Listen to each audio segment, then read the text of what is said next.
माननीय अध्यक्ष महोदय, आपकी अनुमति पूर्वक मैं प्रथम शंका प्रस्तुत करने के लिए आचार्य शीतल जी को आमंत्रित करती हूँ। स्पष्टीकरण के लिए पूछ रही हूँ, केवल शंका ही प्रस्तुत करनी है कि उसके ऊपर यदि कुछ विचार हो तो वो भी साथ में प्रस्तुत करनी है? 3 मिनट का समय है आपके पास, आप उसमें केवल प्रश्न ही प्रस्तुत करना है।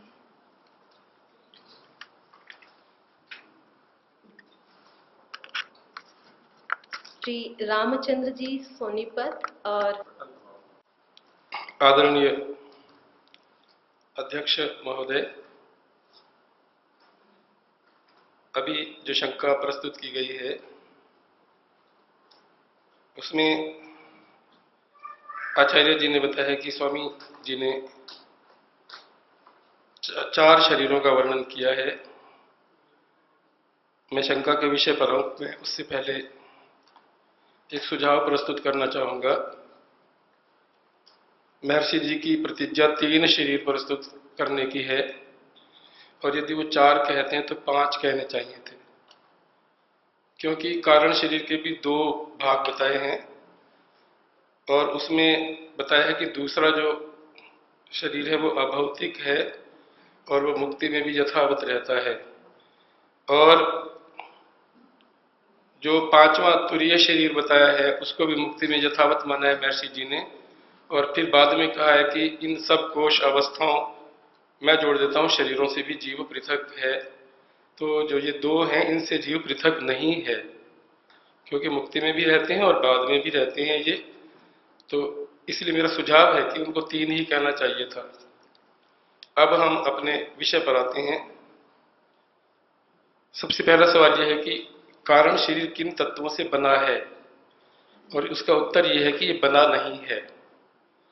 पहले 2 कार्य शरीर हैं वो बने हुए हैं, और जो मूल कारण होता है उसका कोई कारण नहीं होता, इसलिए वो किसी कारण से भी नहीं बना है और उसका स्वरूप वही है सत्व रज तम साम्यावस्था प्रकृति जो कहा गया है।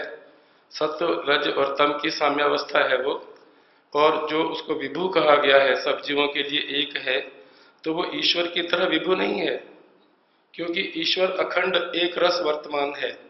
और ये जो शरीर है जिसको हम प्रकृति रूप कह रहे हैं, मूल प्रकृति, यह जो है ये अखंड एक रस नहीं है।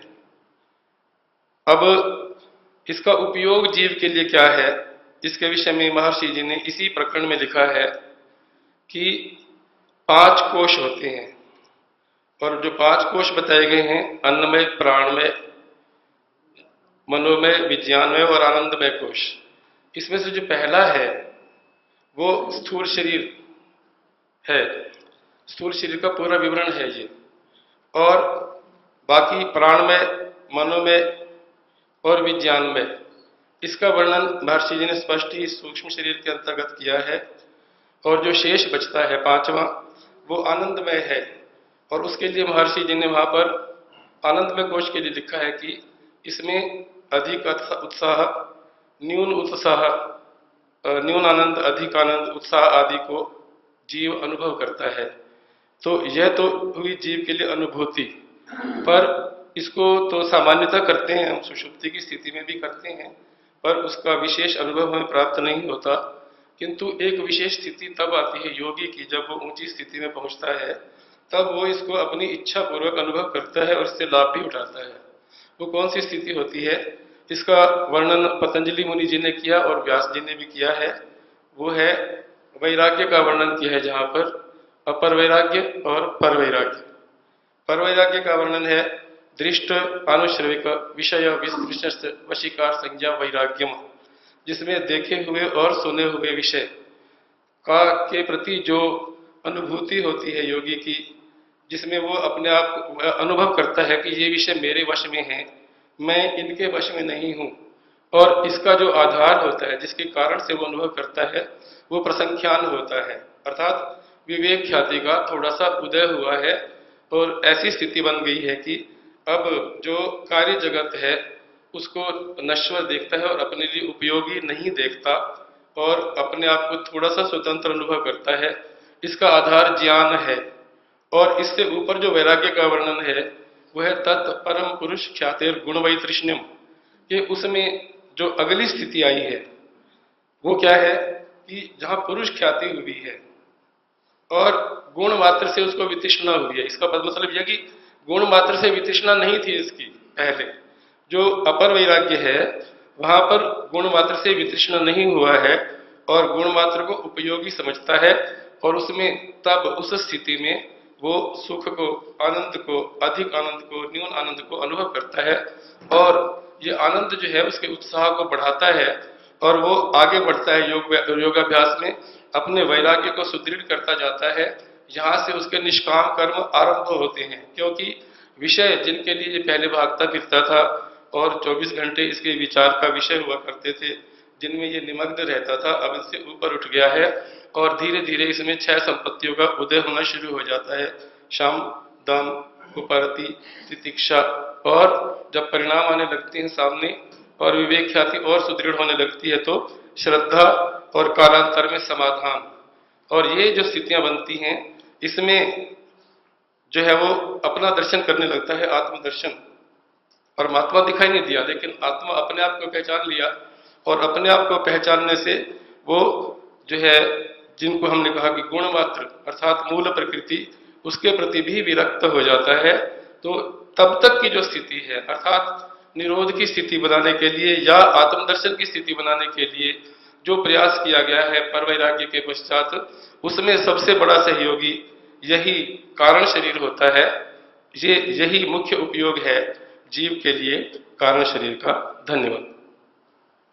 अभी श्रोतागण में से यदि श्री रामचंद्र महोदय, संचालिका महोदय एवं उपस्थित विद्वजन,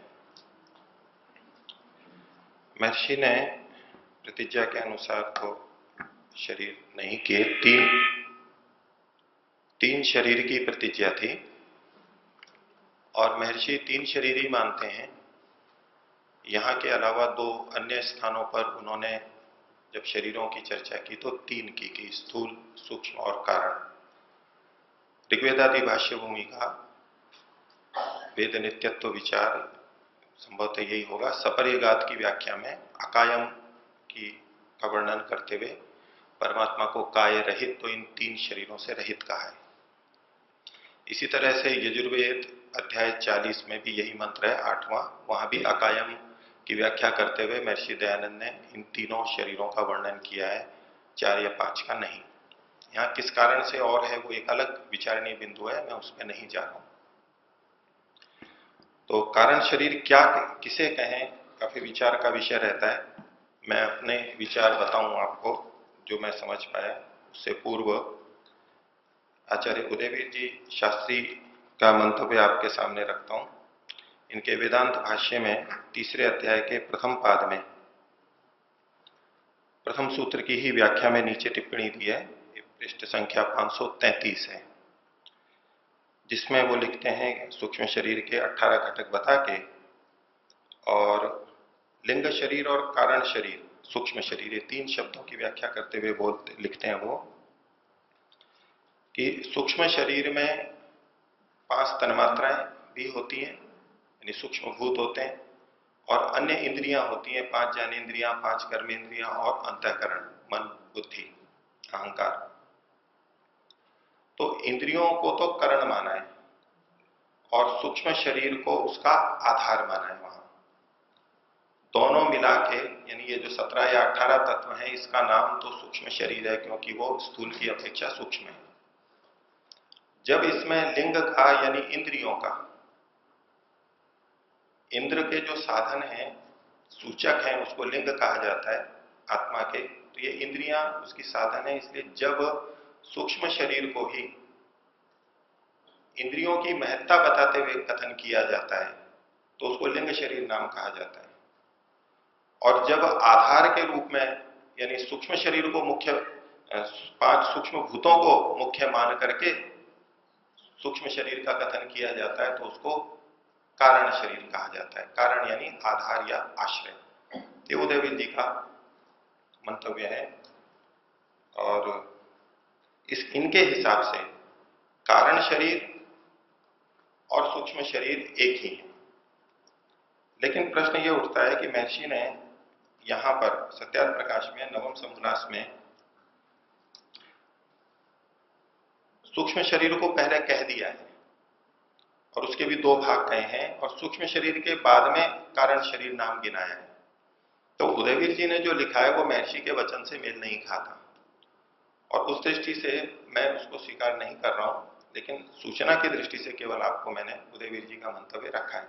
सांख्य सिद्धांत भी इनकी पुस्तक है, उसके अंदर भी उन्होंने इससे संबंधित वर्णन किया है, और सूक्ष्म शरीर के अन्य भी नाम कहे हैं, आतिवाहिक शरीर और अंतराभव देह। अंतराभव देह भिन्न भिन्न शरीर में होता है, और आतिवाहिक जो जिससे गमन करते हैं, जाते हैं, ये नाम भी सूक्ष्म शरीर के कहे गए हैं। अब मैं मूल सत्यार्थ प्रकाश के विषय पे आता हूं।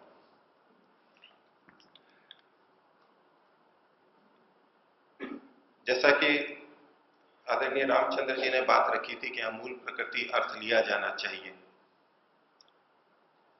मेरी दृष्टि से यहाँ पर ये कारण शरीर का मतलब परमात्मा लिया जाना चाहिए।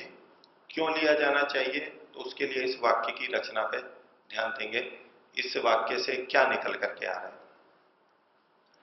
सर्वप्रथम तो मैं आचार्य शीतल जी के प्रश्न का सीधा उत्तर यहीं से देना चाहता हूं कि इन्होंने पूछा है कि ये इसका स्वरूप क्या है। तो महर्षि ने यहां पर लिखा है कि वह प्रकृति रूप है। तो इसका स्वरूप ही बताया जा रहा है एक तरह से। वो प्रकृति रूप का मतलब क्या है वो अलग व्याख्या है, वो मैं आगे रखूंगा। लेकिन जो स्वरूप है इसका, एक तो प्रकृति रूप है, सर्वत्र विभू है, सब जगह विद्यमान है। ये 2 चीजें यहां से संकेतित हो रही हैं। अन्य जगह पे महर्षि ने जब कारण शरीर का वर्णन किया है वहां कोई विवरण नहीं दिया है। जो विवरण मिलता है वो यहीं मिलता है, और अन्य किसी दर्शन में या और किसी जगह मेरे देखने में नहीं आया कि इस कारण शरीर की चर्चा की गई हो। इसलिए और किसी जगह का आश्रय हमारे लिए संभव नहीं है। हमें जो भी अर्थ निकालना है इसी पंक्ति से निकालना है। तो इसका स्वरूप क्या है, तो ये एक तो प्रकृति रूप है और सर्वत्र विभू है। ये 2 चीजें हमें यहाँ पर स्वरूप की पता लग रही हैं। दूसरा इनका प्रश्न था कि ये जीवात्मा के लिए कैसे उपयोगी होता है। तो उसके लिए महर्षि जो आगे लिखते हैं, इससे पहले लिखते हैं, जिसमें सुषुप्ति अर्थात गाढ़ निद्रा होती है। तो सुषुप्ति और गाढ़ निद्रा ये जीवात्मा के उपयोग की तरफ संकेत कर रहे हैं महर्षि कि जीवात्मा का इससे क्या लाभ होगा और उसकी क्या उपयोगिता है। अब आगे की बात आती है कि प्रकृति रूप का मतलब, जब प्रकृति कहा गया है और पीछे कार्य जगत की चीजें यानी सूक्ष्म तन्मात्राएं, सूक्ष्म भूतों का वर्णन कर दिया गया है, तो यहां प्रकृति रूप मतलब हम मूल प्रकृति सत्वर स्तंभ हमें लेना चाहिए, जैसा कि मेरे पूर्व वक्ता ने भी बात रखी।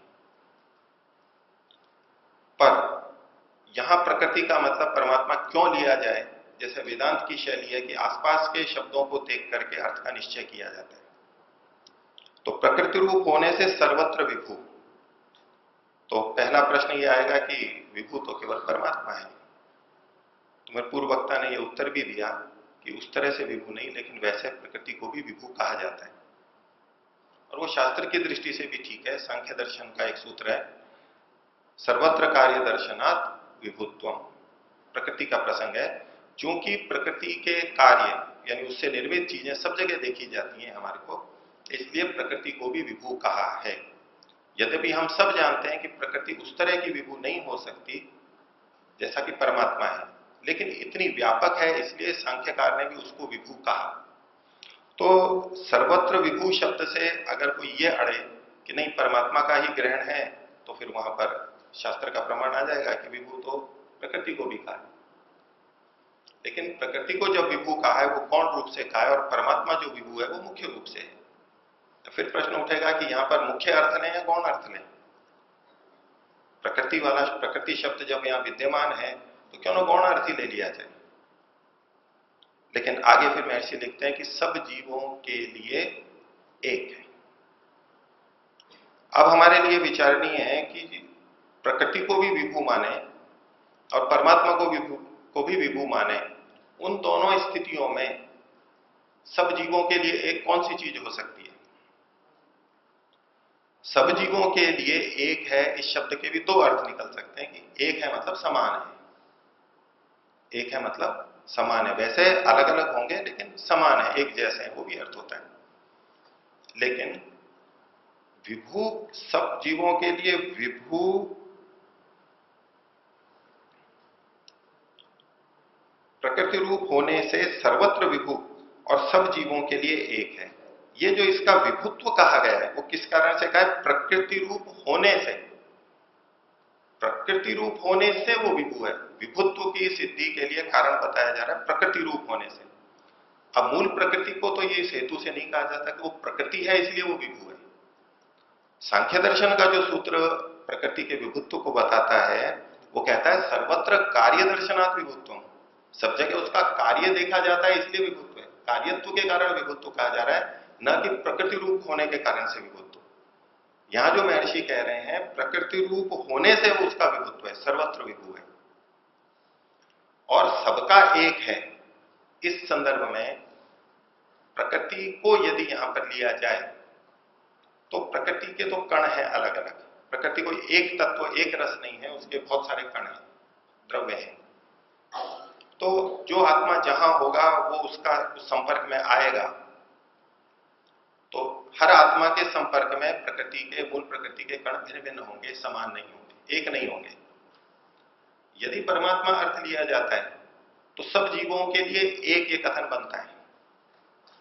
प्रकृति का अर्थ लेंगे तो सब जीवों के लिए एक है ये कहने की आवश्यकता नहीं, वो सब जीवों के लिए अलग अलग होगा, ऐसी प्रकृति जो कण रूप है।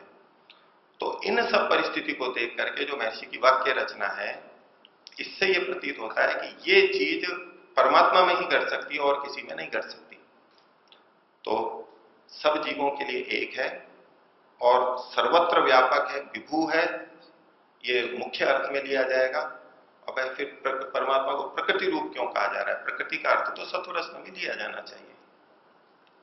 महर्षि दयानंद बहुत जगह परमात्मा को आदि कारण, मूल कारण कहते हैं, प्रकृति कहते हैं। प्रकृति का मतलब है कारण। और ये जो हमारा प्रसंग चल रहा है शरीरों का, महर्षि ने जो शरीरों का कहा, शरीर है आश्रय। स्थूल शरीर भी हमारा आश्रय है, सूक्ष्म शरीर भी हमारा आश्रय है। तो अब ये जो शरीर कारण शरीर कहा जा रहा है, ये भी हमारा आश्रय होना चाहिए। और महर्षि परमात्मा को भी कारण, आदि कारण और आदि मूल इन शब्दों से बोलते हैं।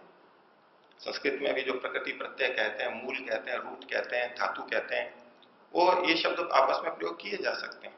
तो परमात्मा के लिए भी प्रकृति शब्द का प्रयोग उपलब्ध होता है, तो वो भी लिया जा सकता है। इसलिए केवल प्रकृति शब्द को देख करके आपत्ति नहीं लगाई जा सकती, आपत्ति हो सकती, क्योंकि आगे का वर्णन ऐसा है। यदि मूल प्रकृति में मूल प्रकृति का ग्रहण किया जाए तो उसमें सुषुप्ति यानी गाढ़ निद्रा होती है। ये भी महर्षि ने साथ में लिखा है, जिसमें सुषुप्ति अर्थात गाढ़ निद्रा होती है। तो और किसी जगह ये प्रमाण मेरे को तो नहीं मिला कि प्रकृति में सुषुप्ति या गाढ़ निद्रा होती है। पिछले जो कोशों के वर्णन की दृष्टि से आनंदमय कोश का वर्णन है, उसको संगति को देखें कि सुषुप्ति में भी सुख होता है, आनंदमय कोश में भी सुख होता है, अलग दृष्टि है। कोश एक अलग दृष्टि है। कोशों से तुलना करेंगे तो वहां भी तालमेल करना पड़ेगा। वहां 5 कोश हैं या 3 या 4 शरीर हैं, और सूक्ष्म शरीर के भी जो 2 भेद किए हैं, एक प्राकृतिक और एक स्वयं आत्मा, जो कि मुक्ति में भी रहता है। दूसरी दृष्टि से यहां पर देखें कि पहले स्थूल शरीर कहा और फिर सूक्ष्म शरीर कहा और फिर कारण शरीर कहा। तो ये अपेक्षा से, और सूक्ष्म शरीर में आत्मा को भी ले चुके हैं। सूक्ष्म शरीर में प्राकृतिक सूक्ष्म शरीर भी है और साथ में अभौतिक आत्मा को भी ले चुके हैं महर्षि। तो उससे अगला जो शरीर आना चाहिए क्रम की दृष्टि से, वो आत्मा से भी सूक्ष्म होना चाहिए। और वो महर्षि के अन्यत्र वचनों से भी सिद्ध है कि आत्मा से भी सूक्ष्म है तो परमात्मा है। तो स्थूल शरीर उससे सूक्ष्म शरीर, और उसमें भी 2 शरीर, एक प्राकृतिक, वो स्थूल शरीर की अपेक्षा सूक्ष्म है, और आत्मा जो सूक्ष्म शरीर है वो अभौतिक, वो भी सूक्ष्म शरीर प्राकृतिक से सूक्ष्म है। तो कारण शरीर जो होना चाहिए वो उससे भी सूक्ष्म होना चाहिए। उस दृष्टि से भी यहां परमात्मा की संगति लगती है। तुरीय शरीर किसी प्रसंग से यहां पर कहा गया है, वो एक अलग बात है, लेकिन प्रतिज्ञा 3 की थी। और इसकी पुष्टि में कि जो सुषुप्ति और गाढ़ निद्रा है, उसके लिए सांख्य दर्शन में एक सूत्र है, समाधि सुषुप्ति मोक्षेषु ब्रह्मरूपता। तो वहां भी सुषुप्ति शब्द आया है। प्रकृति में सुषुप्ति होती हो यह वर्णन नहीं है कहीं भी। प्रलयावस्था में सुषुप्ति होती है या मूर्छित अवस्था होती है, ये महर्षि के वचन है। लेकिन प्रकृति में कहीं सुषुप्ति वाली बात प्रसंग मेरे देखने में नहीं आई। लेकिन परमात्मा के संदर्भ में सुषुप्ति का प्रयोग समाधि सुषुप्ति मोक्षेषु ब्रह्मरूपता। अंतर क्या है, यहां जो तुरीय शरीर भी चौथा लिया है, इसकी भी प्रासंगिकता यहां इस तरह देखेंगे कि कारण शरीर में जो गाढ़ निद्रा या सुषुप्ति होती है उसमें भी ब्रह्मरूपता होती है। वो सहज है, वो हर किसी को होती है, आवश्यक है मनुष्य के लिए। लेकिन जो तुरीय शरीर में परमात्मा रूप और उसका परमात्मा का आनंद मिलता है, वो प्रयत्न साध्य है, वो उस योगी के द्वारा ही हो सकता है। ये इससे भी ऊंची चीज है। सुषुप्ति जो सामान्य है उसमें हर व्यक्ति जाता है, और वो परमात्मा के आनंद को हम अनुभव करते हैं। और वो ऐसी चीज हमारे लिए आवश्यक है जो इसमें सुख भी है और अनिवार्यता भी है हमारी। इससे अधिक अनिवार्य वायु है हमारे लिए, लेकिन उसमें वैसा कोई सुख नहीं होता है। केवल उसके बिना जी नहीं सकते, वो हटती है तो तड़पते हैं, किंतु श्वास लेने में कोई सुख नहीं आता है। उससे अधिक आवश्यक, उससे अपेक्षा से कम आवश्यक, लेकिन वैसे आवश्यक हम जल को मानते हैं। लेकिन जल में भी कोई वैसा स्वाद नहीं आता है जैसे शरबत आदि में आता है। अब प्यास के समय पानी भी बहुत अच्छा लगता है हमें, वो भी एक तरह का सुख है। और एक तरफ निद्रा है, उसका सुख एक अलग है। निद्रा मात्र सुख रहित स्थिति नहीं है। सुषुप्ति गाढ़ निद्रा, उसमें सुख होता है, और वो सुख हमारे लिए अनिवार्य भी है। वायु को तो छोड़ दीजिए, वो तो सुख रहित स्थिति है। जल ले लीजिए या अन्य कोई भोजन आदि ले लीजिए, आदमी बिना पानी के 15 दिन 10 दिन रह लेगा, 5-7 दिन रह लेगा, बिना नींद के नहीं रह सकता, तड़प जाएगा वो। जो अपराधियों को दंड दिए जाते हैं, 3rd डिग्री टॉर्चर किया जाता है, उनको बहुत सताया जाता है और बात उगलवानी होती है, उनको सोने नहीं देते। पानी के बिना व्यक्ति रह लेगा, लेकिन नींद के बिना नहीं रह पाता, बहुत बेचैन हो जाता है। तो परमात्मा की कृपा है कि निद्रा में हम परमात्मा का एक तरह से आनंद लेते हैं। और ये सबके लिए एक है, अलग अलग नहीं है। बाकी शरीर सबके लिए अलग अलग है। एक हो सकता है शरीर, तो वो परमात्मा ही हो सकता है जो एक है, नहीं तो प्रकृति तो ये हो नहीं सकती। तो मेरी दृष्टि से यहाँ जो महर्षि की वाक्य रचना है और अन्यत्र कोई हमारे को प्रमाण नहीं मिल रहा है, उस दृष्टि से यहाँ पर परमात्मा अर्थ लिया जाना चाहिए, वो ही हमारा कारण शरीर है। तो धन्यवाद आचार्य। नई और विचित्र व्याख्या की है, हमारी कल्पना से परे। पहले मैं उनको धन्यवाद देता हूँ, अच्छी बात है।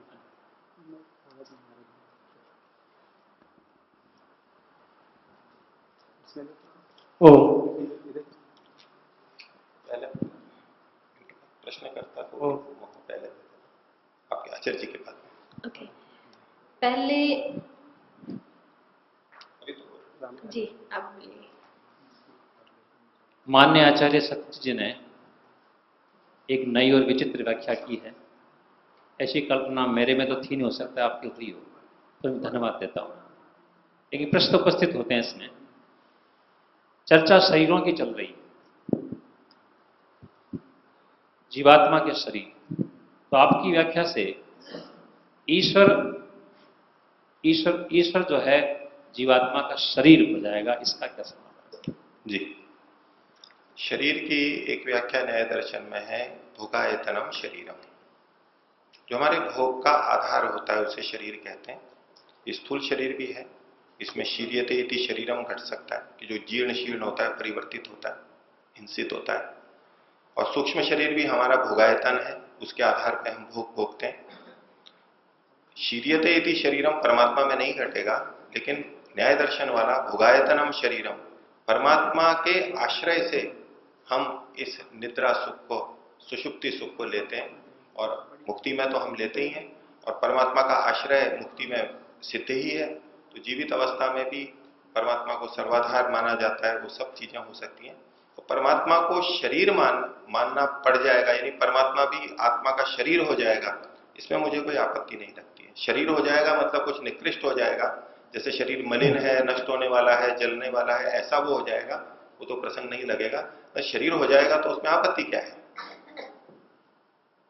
आपने फिर भी प्रयास किया। अच्छा, ईश्वर के द्वारा सीधा जो भोग प्राप्त हो सकता है, सुख प्राप्त हो सकता है, शांति आनंद प्राप्त हो सकते हैं, मुक्ति में संभव है।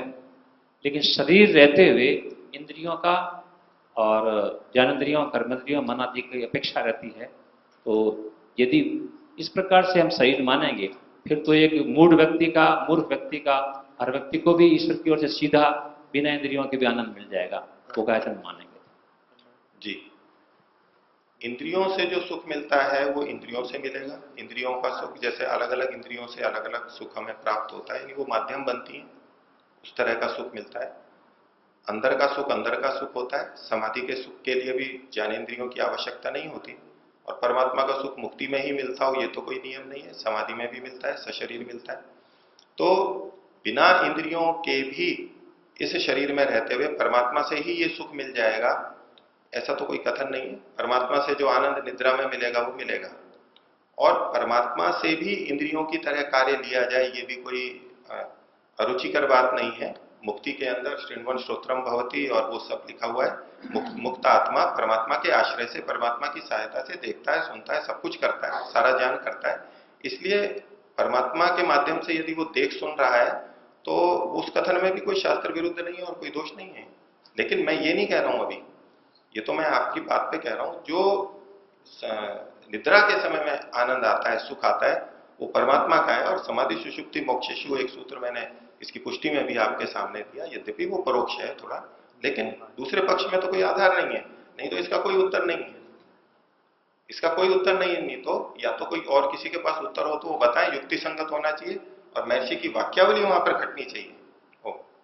कहते हैं उनका जिनका प्रश्नकर्त्री, यदि आपका यहाँ पे संतुष्टि या कुछ प्रश्न है तो।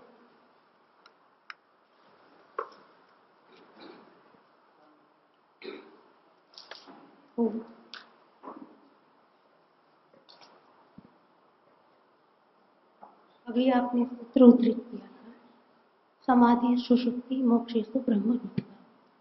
मेरी दृष्टि से वो शरीरों का वर्णन नहीं, वहाँ अवस्था का वर्णन किया गया कि समाधि अवस्था में, सुषुप्ति अवस्था में और मोक्ष अवस्था में ब्रह्म रूपता होती है।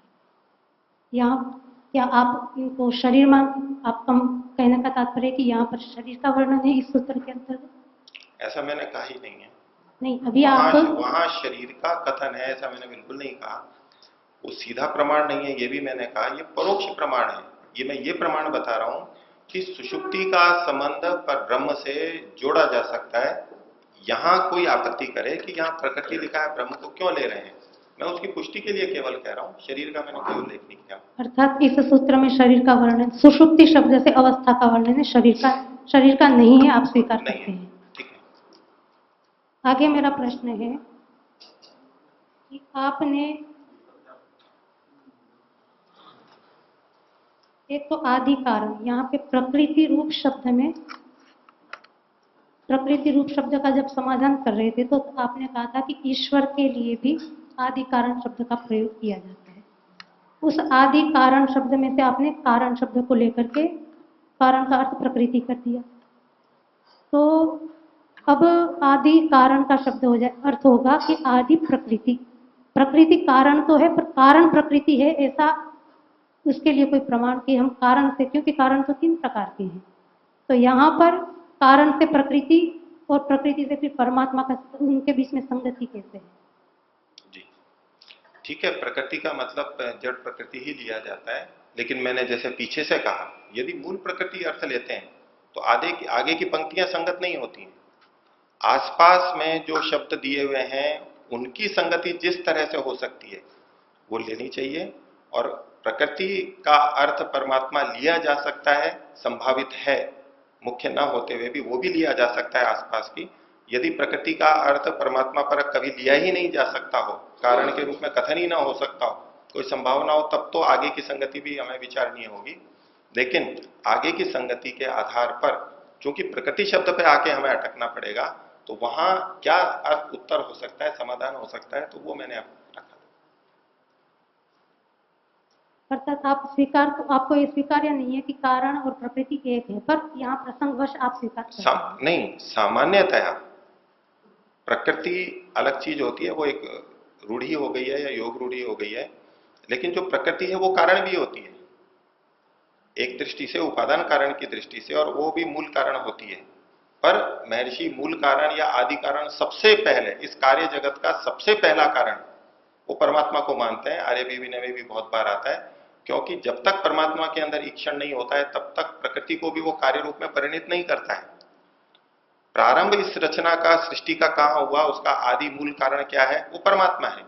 फिर परमात्मा ईक्षण करता है, प्रकृति का प्रयोग करता है, उसको विनियोजित करता है, व्यूहन करता है, फिर ये चीजें बनती हैं। तो मूल प्रकृति कारण होते हुए भी, एक दृष्टि से मूल कारण होते हुए भी, मूल कारण परमात्मा को महर्षि ने बहुत जगह लिखा है। तो कारण मतलब प्रकृति, ये पर्यायवाची रूप में प्रयोग किए जा सकते हैं। नहीं, वहां तो तात्पर्य स्पष्ट भिन्न है ना। वहां तो मूल कारण निर्माता के रूप में, क्योंकि इच्छा नहीं है तब तक कुछ होगा नहीं। तो निर्माता की दृष्टि से ईश्वर को आदि कारण कहा गया है, क्योंकि निर्माता में इच्छा होगी तब जाकर के वो उपादान कारण का कुछ प्रयोग कर पाएगा। पर उससे हम ये तो नहीं ले सकते हैं कि उपादान कारण और निमित्त कारण एक ही हो गए।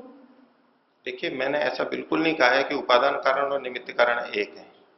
दूसरा, यहां मैंने परमात्मा को इसका उपादान कारण नहीं कहा है, एक बार भी उपादान कारण मैंने प्रयोग नहीं किया है। लेकिन शरीर यानी आश्रय, आधार, ये स्थूल शरीर हमारा आधार है, सूक्ष्म शरीर भी हमारा आधार है, परमात्मा भी हमारा आधार है। परमात्मा के आधार को मना नहीं कर सकते, वो तो सर्वाधार है। तो हमारे इसका भी आधार हो सकता है, और उससे हमारे को गाढ़ निद्रा की प्राप्ति होती है, उसमें हमारे को सुख मिलता है उसका। परमात्मा आधार है, इस दृष्टि से आपने इसको आधार है, शरीर मानना हुआ। बिल्कुल आधार जी। तो मोक्ष में भी क्या उसको शरीर मानेंगे परमात्मा को? वहां आवश्यकता नहीं है, आप कह भी दें तो कोई आपत्ति नहीं आधार है। आधार तो वो वहां कह सकते हैं, क्योंकि शास्त्र में कहीं वर्णन नहीं मिलता। ये कोई बात नहीं हुई कि यहां हम उसको आधार शरीर कह रहे हैं, तो महर्षि ने लिखा है इसलिए हम व्याख्या कर रहे हैं। वहां भी अगर महर्षि ने कहा होता तो वहां भी हम मान लेते। लेकिन परमात्मा के महर्षि तो लिखते हैं, जैसे यहां इन शरीर और इंद्रियों के आधार पे हम जानते करते हैं, ऐसे परमात्मा के आधार पे करते हैं। तो शरीर इंद्रियों से तुलना की गई है परमात्मा की, तो उसमें कोई आपत्ति नहीं है। अगर उसको आप शरीर कह भी दें तो कोई सिद्धांत विरुद्ध बात नहीं है। लेकिन मेरे को ऐसा याद नहीं आता कि कहीं मुक्ति में भी परमात्मा को शरीर कहा गया। और आपकी दृष्टि से जो व्याख्या मेरी समझ में आई कि जीवात्मा की जो सुप्ति अवस्था, सामान्य रूप से हम कहते हैं, उस अवस्था में जीवात्मा ईश्वर के आधार में आश्रित, माने ईश्वर में आश्रित होता है, ईश्वर के साथ उसका संपर्क रहता है। हाँ। ये आप स्वीकार करते हैं जी। अर्थात मोक्ष में भी, समाधि में भी और सुषुप्ति अवस्था में जीवात्मा का ईश्वर के साथ संपर्क रहता है। जी हाँ। अब निद्रा में जो योग दर्शन के अंदर निद्रा, और वही निद्रा में वो गाढ़ निद्रा में ईश्वर के सानिध्य में रहता है। तो इसलिए निद्रा में उसको सुख की प्राप्ति होती है। आपकी दृष्टि से वो था व्याख्या जो मेरी समझ में। जी हाँ। योग दर्शन की जो निद्रा वृत्ति है, उसके अंदर उसके वर्णन में लिखा हुआ है कि निद्रा वृत्ति में ही दुखम अहम अस्वाप्सम, मूढ़ो अहम अस्वाप्सम, यदि निद्रा के अंदर ईश्वर के सानिध्य में रहता है जीवात्मा, तो फिर यहाँ दुख और ये मूढ़ता की बात की संगति फिर हम कैसे लगाएंगे? मेरा ये कथन नहीं था कि हर निद्रा के अंदर ऐसा होता है। यह महर्षि के शब्द ध्यान देने योग्य हैं। उन्होंने सुषुप्ति कहा और गाढ़ निद्रा शब्द कहा है। ये जो गाढ़ निद्रा है, ये वो गाढ़ मूढ़ोहम अस्वापसम योग दर्शन वाला, यानी तमो, बिल्कुल वैसा कि जिससे कि उठने के बाद में दुख होता है, उस रूप में नहीं। इसमें सुखद स्थिति जो बनती है, जिसको हम ब्रह्म रूपता कह सकते हैं। यदि दुख रूप है तो परमात्मा को तो ब्रह्म रूपता नहीं कहा जा सकता वहां, क्योंकि परमात्मा उस रूप से दुख रूप नहीं है। परमात्मा उस रूप से दुख रूप नहीं है। हमें अन्य ऐसा अर्थ नहीं ले सकते हम जो कि अन्य जगह से विरुद्ध कर रहा हो। लेकिन हर सुषुप्ति में ये हो ऐसा नहीं, कम ज्यादा हो सकता है। लेकिन जो गाढ़ निद्रा यहाँ पर कही गई, तो मैं सात्विक निद्रा जिसको कहा जाता है उस रूप में ले सकते हैं। और दूसरों में भी थोड़ा तो होता ही है उसको, भले ही सुबह उठने के बाद में कुछ परेशानी होती है, लेकिन यदि वो उतना भी नहीं सोता तो उसको बहुत परेशानी होती। कैसी भी निद्रा हो, दवाई से भी भले ही ली गई हो, कैसी भी हो, वो भी व्यक्ति को बहुत विश्राम देती है और उसके बिना मनुष्य जी नहीं सकता। अर्थात न्याय दर्शन के अंदर जो निद्रा का 3 प्रकार के उसके रूप बताए हुए हैं, एक सुख का वाला, एक मोक्ष दुख वाला और मूढ़ता वाला। वो तीनों ही घाट यहाँ पर जो सुषुप्ति अर्थ प्रयोग किया, उससे उसकी संगति नहीं है, वो अलग भी हो सकती है। लगा सकते हैं, वो एक अलग विचारणीय बिंदु हो सकता है और भी कि उसमें कैसे संगति लगाए। और आपने एक बात कही थी कि इंद्र के साधन लिंग कहते हैं। हाँ, इंद्र के साधन है, इंद्रिय कहलाते हैं। हाँ, तो लिंग मतलब तो सूचक हो गया, और आत्मा के ये सूचक हैं इंद्रिया आदि। माने इंद्र, क्योंकि जैसा मैंने वाक्य सुना था मुझे वो लिंग। जी हाँ, वो असल में उदयवीर जी ने ऐसा ही लिखा है, और वो उसमें आपत्ति नहीं है मेरे को, मैं उसको स्वीकार करता हूं। जब आश्रित की प्रधानता, आश्रय और आश्रित शब्द का प्रयोग किया सूक्ष्म शरीर में, तो सूक्ष्म भूत हैं वो आश्रय हैं और बाकी के जो 13 तत्व हैं वो आश्रित हैं। तो जब आश्रित की प्रधानता मुख्यता का निर्देश करना अपेक्षित हो तो इसे लिंग शरीर कहा जाता है, क्योंकि करण आत्मा के लिंग होते हैं। और जब आश्रय की प्रधानता, वो आगे बात होगी, तो करण आत्मा के लिंग होते हैं। करणों से आत्मा का पता लगता है कि यहां पर कोई आत्मा है।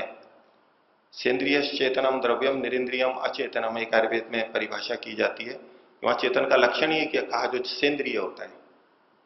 सेंद्रियम जो इंद्रिय सहित होता है वो चेतन द्रव्य होता है। सेंद्रियम चेतनम द्रव्यम निरिंद्रियम अचेतनम, तो इंद्रियां आत्मा का लक्षण है, सूचक है, इसलिए उसको लिंग कहा जा सकता है। माने वो, क्योंकि वाक्य में मैंने जो सुना था वो था कि इंद्र के जो साधन है उसको लिंग कहते हैं, वो उसके सूचक। ठीक है, इंद्र का साधन इंद्र, वो मेरे वाक्य से जो गलत निकला है उसको क्षमा कीजिए, हटा दीजिए। ठीक है। और सत्यार्थ प्रकाश में जो लिखा सब जीवों के लिए एक है जी। तो सब जीव माने जो नारकीय योनि में भी जो जीव रहते हैं, वहां पर भी आप गाढ़ निद्रा वैसे ही वहां पर भी ये व्यवस्था चली, कम या अधिक, अलग अलग प्रकृति में जैसे भी है। नहीं, वहां पर एक शब्द का तात्पर्य आपका क्या ले सकते हैं, दोनों अर्थों में ले सकते हैं। अगर वहां भी निद्रा है, ये फिर विचारणीय बात है। वैसे तो सामान्य रूप से अन्य प्राणियों में भी निद्रा है, वो सब जीवों के लिए एक है, वहां भी उसको सुख मिलता होगा जो स्वभावतः मिलता है, प्रयत्न साध्य नहीं है। लेकिन अगर आप और जगह पे निद्रा को न भी माने अन्य प्राणियों में, तो सब जीवों को भी हम वैसे भी घटा सकते हैं कि जब जब मनुष्य शरीर में आएगा या जिन जिन शरीरों में निद्रा होती है उन शरीरों में, और वहां सब जीव जाते हैं। सब जीव वहां भी विशिष्ट शरीरों में भी घट सकता है। सब जीवों में, सब शरीरों में, ये भी अर्थ घटता है तो लग जाएगा, और सब शरीरों में नहीं भी घटता तो भी सब जीवों वाली बात तो घट जाएगी, क्योंकि सब मनुष्य विभिन्न जीवों शरीरों में जाते रहते हैं। मैं स्पष्टता के लिए संचालिका महोदय से पूछना चाहूंगी कि यदि उससे पहले मैं थोड़ा सा, क्योंकि कई प्रश्न हैं, जरूरी नहीं है सभी प्रश्नों का उत्तर दिया जाए इस सत्र में, तो अध्यक्ष महोदय का आग्रह आ रहा है कि समय का ध्यान रखा जाए। 47 ऑलमोस्ट 40-42 मिनट्स हो चुके हैं इस प्रश्न के ऊपर। तो मैं अध्यक्ष महोदय और न्यास सचिव जी से यदि अनुमति हो तो दूसरे श्रोताओं को, यदि श्रोतृगण से कोई प्रश्न, या आचार्य आनंद प्रकाश जी।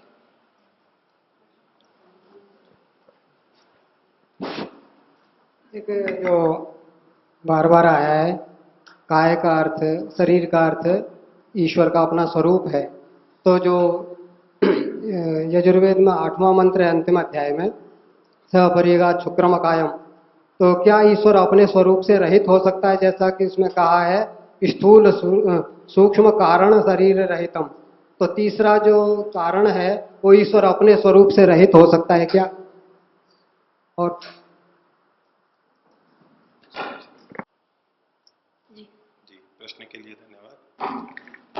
आपका प्रश्न है कि आपने वो ठीक पंक्ति पकड़ी कि यजुर्वेद में जो भाष्य किया या ऋग्वेदादि भाष्य भूमिका वाला जाता है, और अकायम की जो व्याख्या है यानी परमात्मा काय से रहित है, स्थूल सूक्ष्म और कारण शरीरों से रहित है। तो उस दृष्टि से क्या परमात्मा अपने भी स्वरूप से रहित हो सकता है, ये प्रश्न एक स्वाभाविक है। पर यहां हम उस तरह से संगति लेंगे कि शरीर का मतलब आश्रय या आधार।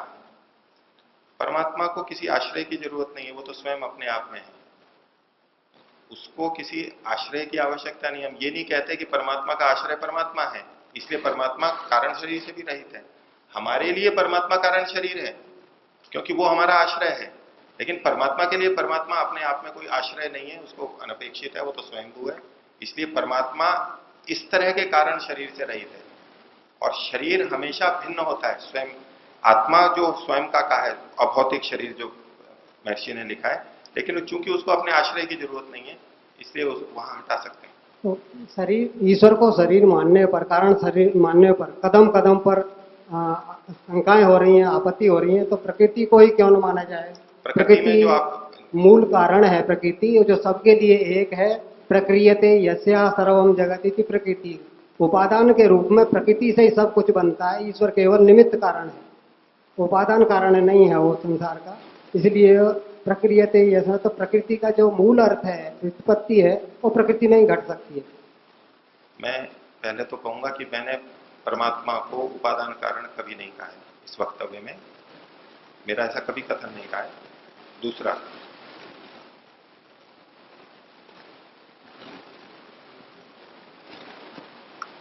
आपत्ति आ रही है तो आपत्ति है तो उनके उत्तर भी हैं। नहीं, एक मिनट, अभी तक कोई उत्तर नहीं कटा है। जो मेरे से गलत निकल गया था, वाक दोष था, वो तो ठीक है, मैंने स्वीकार कर लिया, बाकी और कोई बात कटी नहीं है।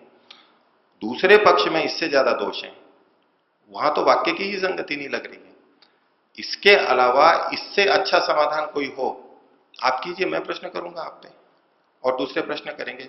ये आज तक उलझा हुआ विषय है, इसकी चर्चा बहुत करते रहते हैं, प्रश्न बहुत पूछे जाते हैं, पढ़ते समय भी हो गए, शिविरों में भी हो गए, लेकिन अंदर की संतुष्टि आज भी नहीं है। इसीलिए ये प्रश्न यहां पर है। ये कोई नए व्यक्ति का प्रश्न नहीं है, ये शास्त्रों के पढ़े हुए व्यक्ति का प्रश्न है। और इसके अतिरिक्त कोई दूसरा उत्तर हो तो बताएं। किसी ने नाम नहीं दिया औरों ने, मैं तो इसलिए भी बोलने आया कि और नहीं थे, औरों में भी मेरे को अपना नाम देना पड़ा, और कोई नहीं है तो मैं भी बोलूंगा, नहीं तो मैं अपनी बात वहां से भी बोल सकता था। प्रकृति को कारण मानने पर क्या आपत्ति आ रही है? प्रकृति पहली बात तो विभू नहीं है, सर्वोत्तर कार्य दर्शनात् विभुत्व, वो मैंने भी कहा और उसका समाधान भी मैंने कहा, पर सबके लिए एक हो सकती है। ये जो लक्षण साथ में दिया गया ये परमात्मा में ही घट सकता है। प्रकृति की दृष्टि से देखेंगे तो सबके लिए अलग अलग होगी, और इसलिए विभुत्व का मतलब यहाँ पर प्रधान यानी परमात्मा वाला विभुत्व ही लेना पड़ेगा। और जब ये दो बातें सिद्ध हो गई तो प्रकृति का अर्थ परमात्मा लेना पड़ेगा। और पुष्टि है सुषुप्ति मोक्ष, समाधि सुषुप्ति मोक्ष, परमात्मा एक है इसलिए उसको शरीर मान दिया जाए। ये तो शरीर मानने में क्या आपत्ति है वो आपने भी नहीं बताया पहले आचार्य। जीर्ण नहीं होता, नष्ट विनष्ट नहीं होता। ठीक है, गौण प्रयोग होता है, शरीर है, शरीर का मतलब आश्रय में शुरू से कह रहा हूं, जहाँ बात कटे वहाँ गौण हो जाए तो फिर करना पड़ेगा। नहीं, सीधा बिना गौण किए जब निकल रहा है, प्रकृति यद्यपि अवयव है उसके, लेकिन प्रकृति संज्ञा तो एक ही की है। ठीक है, मान सकते हैं। मेरे को तो आज तक समझ में नहीं आया वो प्रकृति वाला, और अभी आप आते हैं, अभी तो उन पे भी तो प्रश्न हुए नहीं है, अभी तो मेरे को ही सामना करना पड़ रहा है। वो पक्ष है और आप भी आ जाइएगा, मैं भी वहां से प्रश्न करूंगा। दूसरा पक्ष इससे अच्छा है, मैं अभी स्वीकार कर लूंगा, लेकिन मैं ऐसा समझता हूं उस पक्ष में बहुत ज्यादा दोष है और वो आज तक समझ में भी नहीं आया है। हम कहते रहे यूं ही कि वो प्रकृति है। प्रकृति कैसे है, सुषुप्ति का कारण कैसे है, इसका कोई आधार तो बताएं। मैंने पूछा भी था, समाधि सुषुप्ति मोक्षेषु तो एक आधार मैंने शास्त्र का दिया है, प्रकृति सुषुप्ति का कारण है, उसका कोई प्रमाण तो दें अपना अपने पक्ष में। ओ जी, इस प्रश्न पर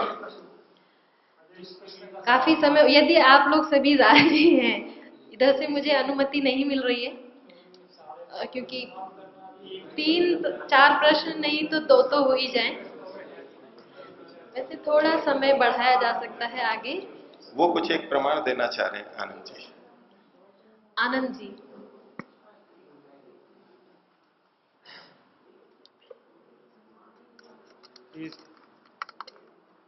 मांडुक्य उपनिषद का जो प्रकरण है उसमें जागृत स्थान, स्वप्न स्थान, सुषुप्त स्थान, ये सब अलग किया और उसके साथ सुषुप्ति स्थान, एकीभूत और प्राज्ञ, इस तरह आत्मा का विशेषण है और परमात्मा जो चतुर्थ है उसको अलग माना है। उसका क्या उत्तर? परमात्मा को चौथा माना है, चौथा माना है, अलग माना है जी।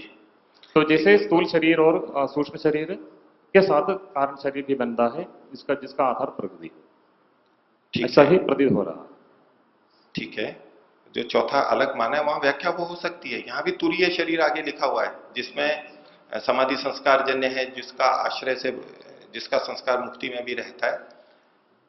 देखिए मैंने अपना पक्ष रखा है। आचार्य जी, इसमें एक ही भूत और सुषुप्ति स्थान, ये दोनों उसके साथ ही घटता है। किसके साथ घटता है? जो तीसरा कारण शरीर प्रकृति वाला, सुषुप्ति स्थान, एक ही भूता, दोनों शब्द जो इसमें है। क्या वहां पर स्थूल शरीर और सूक्ष्म शरीर का भी अलग वर्णन है? बिल्कुल।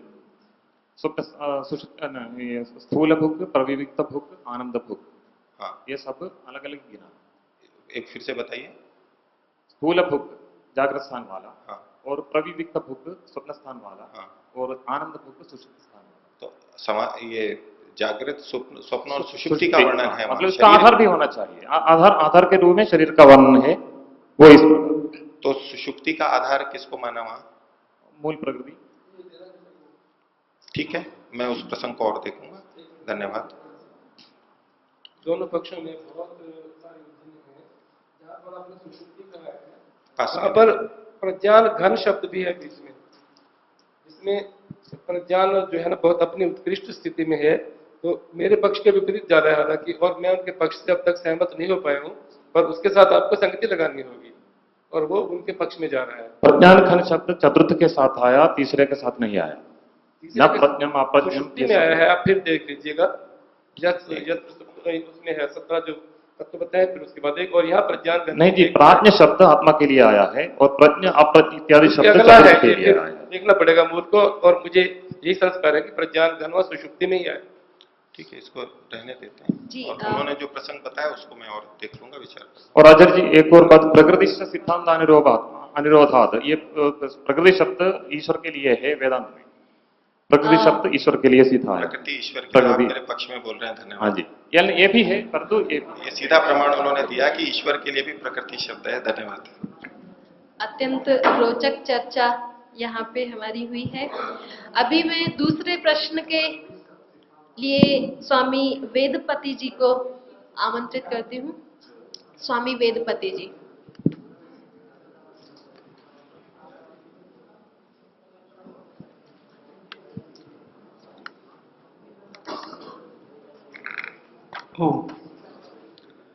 मंचस्थ अध्यक्ष महोदय एवं संचालिका महोदया,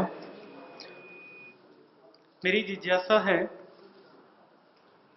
आप कृपया ध्यान से सुनिए, आप बातचीत मत कीजिए, पीछे बातचीत हो रही है। वर्तमान का जो हमें शरीर मिला है, जीवन मिला है, ये पूर्व कर्मों के आधार पर मिला है।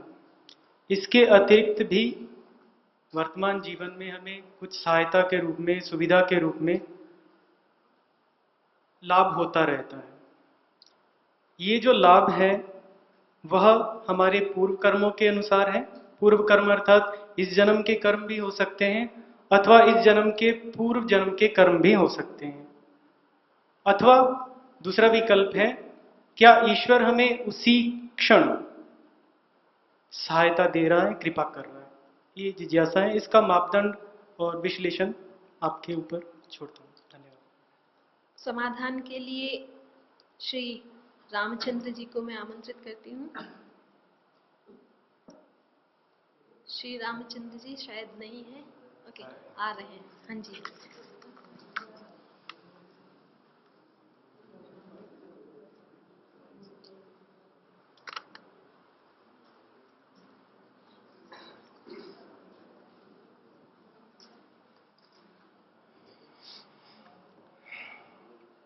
बहुत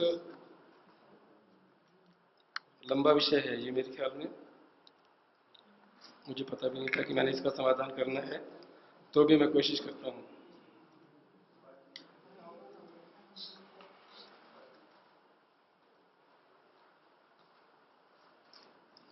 पहले तो ये तो निश्चित हो गया कि जो शरीर उपलब्ध हुआ है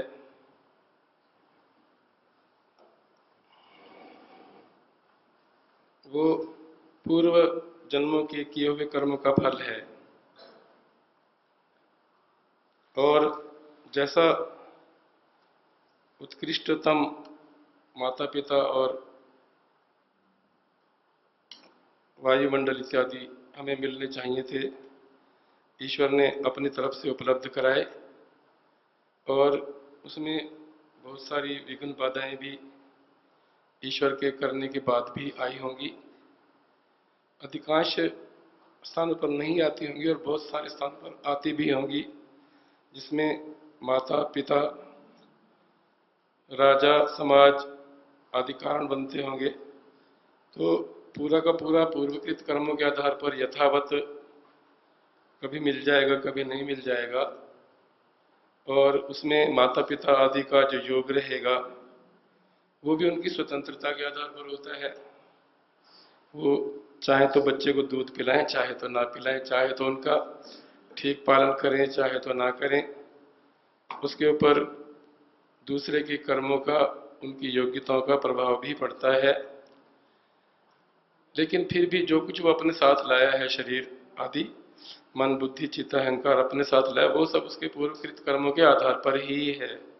लेकिन कालांतर में जो मिलने वाले भोग हैं, जब वो अपनी कर्म करने की स्वतंत्रता का उपभोग करने लगता है और उन कर्मों के आधार पर जो हमें फल मिलते दिखाई देते हैं, वो बहुत सारे जो हैं वो तत्काल किए हुए कर्मों के फल होते हैं। और वो कर्मों का जितना समय विपाक में लगता है वो कर्मों की योग्यता पर निर्भर है। कोई शीघ्र विपाक वाले होते हैं, कोई देर विपाक वाले होते हैं, और कोई अगले जन्मों के लिए संचित होते जाते हैं।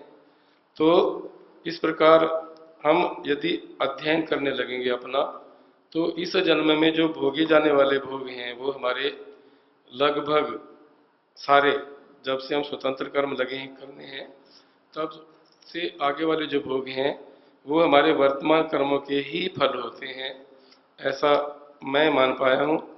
और इसमें जो आप शंका समाधान करना चाहेंगे उसके आधार पर और आगे बात बढ़ाई जाएगी। इसी प्रश्न के समाधान के लिए आचार्य सत्यजीत जी को आमंत्रित किया जाता है।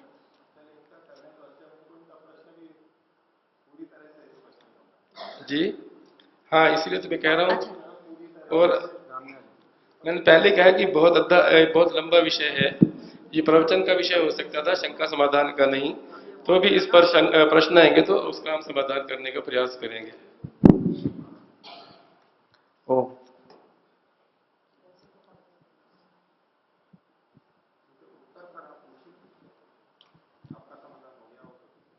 मेरा समाधान नहीं हुआ है, और मेरा प्रश्न जो मैंने बताया था वो दोबारा स्पष्ट करता हूँ, आप लोगों को सुविधा रहेगी।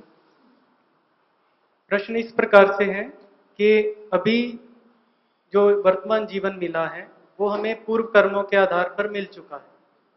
इसके अतिरिक्त हम देखते हैं द्रव्य रूप में अथवा मानसिक ज्ञान के रूप में कभी कोई नया ज्ञान उत्पन्न होता है हमारे दिमाग में, अथवा कोई द्रव्य अनायास ही हमें मिल जाता है।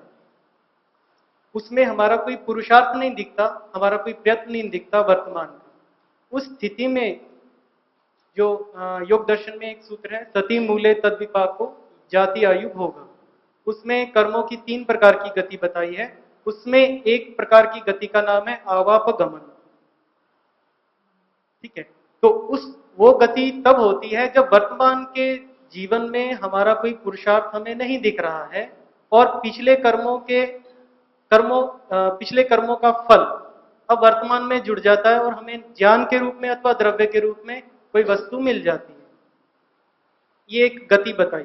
तो वो जो अभी वर्तमान में हमें मिल रहा है, कैसे निर्धारण करें? वो आवापगमन हुआ है पिछले पूर्व जन्मों के किए कर्मों के अनुसार, अथवा इसी जन्म में किए किसी कर्म के अनुसार हुआ है, अथवा ईश्वर की कोई कृपा हो गई है, कर्म निरपेक्ष कृपा। हमने वैसा कर्म नहीं किया है, परंतु कर्म निरपेक्ष कृपा परमात्मा की ओर से हमें मिल गई है। ईश्वर की कृपा तो सदा होती ही रहती है सब पर, और सबकी योग्यता के अनुसार होती रहती है। और जिसको आप सोचें कि कर्म निरपेक्ष पर जब कृपा होगी, ऐसा कभी भी संभव नहीं है। आपने जितनी पात्रता अर्जित कर ली है, वैसी ही कृपा ईश्वर की आपको उपलब्ध होगी। और यदि आपने पात्रता को अर्जित नहीं किया, तो ऐसी किसी प्रकार की भी कृपा ईश्वर की नहीं हो सकती। और जो आपने सूत्र प्रस्तुत किया है, सती मूल्य तद विपाको आदि, तो ये सूत्र जो है ये कर्मों की उपलब्धि के प्रकार को वर्णन नहीं करता। ये केवल यह बता रहा है कि यदि अविद्यावश कर्म किए जा रहे हैं और अविद्या की उपस्थिति में वो 3 प्रकार का फल दे सकते हैं। अविद्या को हटा दीजिए तो वो तीनों प्रकार के फल हट जाएंगे। ये इस सूत्र का आशय है। अब पहचानने के लिए तो जो हमारे पास है कि इस जन्म के कर्म का फल है या अगले जन्म के कर्म का फल है। पिछले जन्म के कर्म का फल तो हमारी योग्यता है, हमारी पात्रता है कि हम उसका कैसा सदुपयोग कर सकते हैं। हमारे पास एक अच्छी विलक्षण बुद्धि हमें प्राप्त हुई है या निकृष्ट बुद्धि प्राप्त हुई है, हम ज्ञान नया प्राप्त करना चाहते हैं कि हम तो उसके लिए हमारे पास पृष्ठभूमि है या नहीं है, तो उसका दर्शन तो हो सकता है कि ये पूर्वकृत कर्मों के फल हैं। जो हमारी बुद्धि है, जो हमारा शरीर है और जो हमारे माता पिता हैं, जो हमारा वातावरण है, इस आधार पर उसके दर्शन तो हो सकते हैं। लेकिन बाकी जितने भी हम भोग प्राप्त करेंगे, अपने कर्मों के द्वारा प्राप्त करेंगे, वो इसी जन्म के कर्मों के ही फल होंगे, या जो हमें वातावरण मिला है उसमें दूसरों के कर्मों के प्रभाव होंगे, उसका भी कुछ ना कुछ, क्योंकि वातावरण जो मिलना है वो भी मैं मान सकता हूँ कि ये पूर्वकृत कर्मों के फल हैं। तो उसमें जो दूसरों के कर्मों का हमारे ऊपर प्रभाव पड़ रहा है, उसमें कुछ जो है वो पूर्वकृत कर्मों का हम फल मानने के लिए कभी कभी बाध्य हो सकते हैं, सामान्यता नहीं। और सामान्यता जो भी हमें फल मिलेंगे वो हमारे इस जन्म के कर्मों का ही फल होंगे। और विशेषतः भौतिक जो है, जैसे आपने अनायास कहा, अब मान लो किसी का बटुआ गिर गया सड़क पे चलते चलते और वो हमें प्राप्त हो गया, तो वो ईश्वर की तरफ से थोड़ी, और वो कोई फल भी नहीं है, वो कोई कर्म का फल भी नहीं है, और दूसरे कर्मों से प्रभावित होकर हमने उसको अपने साथ जोड़ लिया है, बस। इसको हम किसी प्रकार का फल नहीं कह सकते, अन्यथा अनायास आपको कुछ भी प्राप्त नहीं होगा इस संसार में। आपका और कोई प्रश्न है स्वामी विद्यापति जी?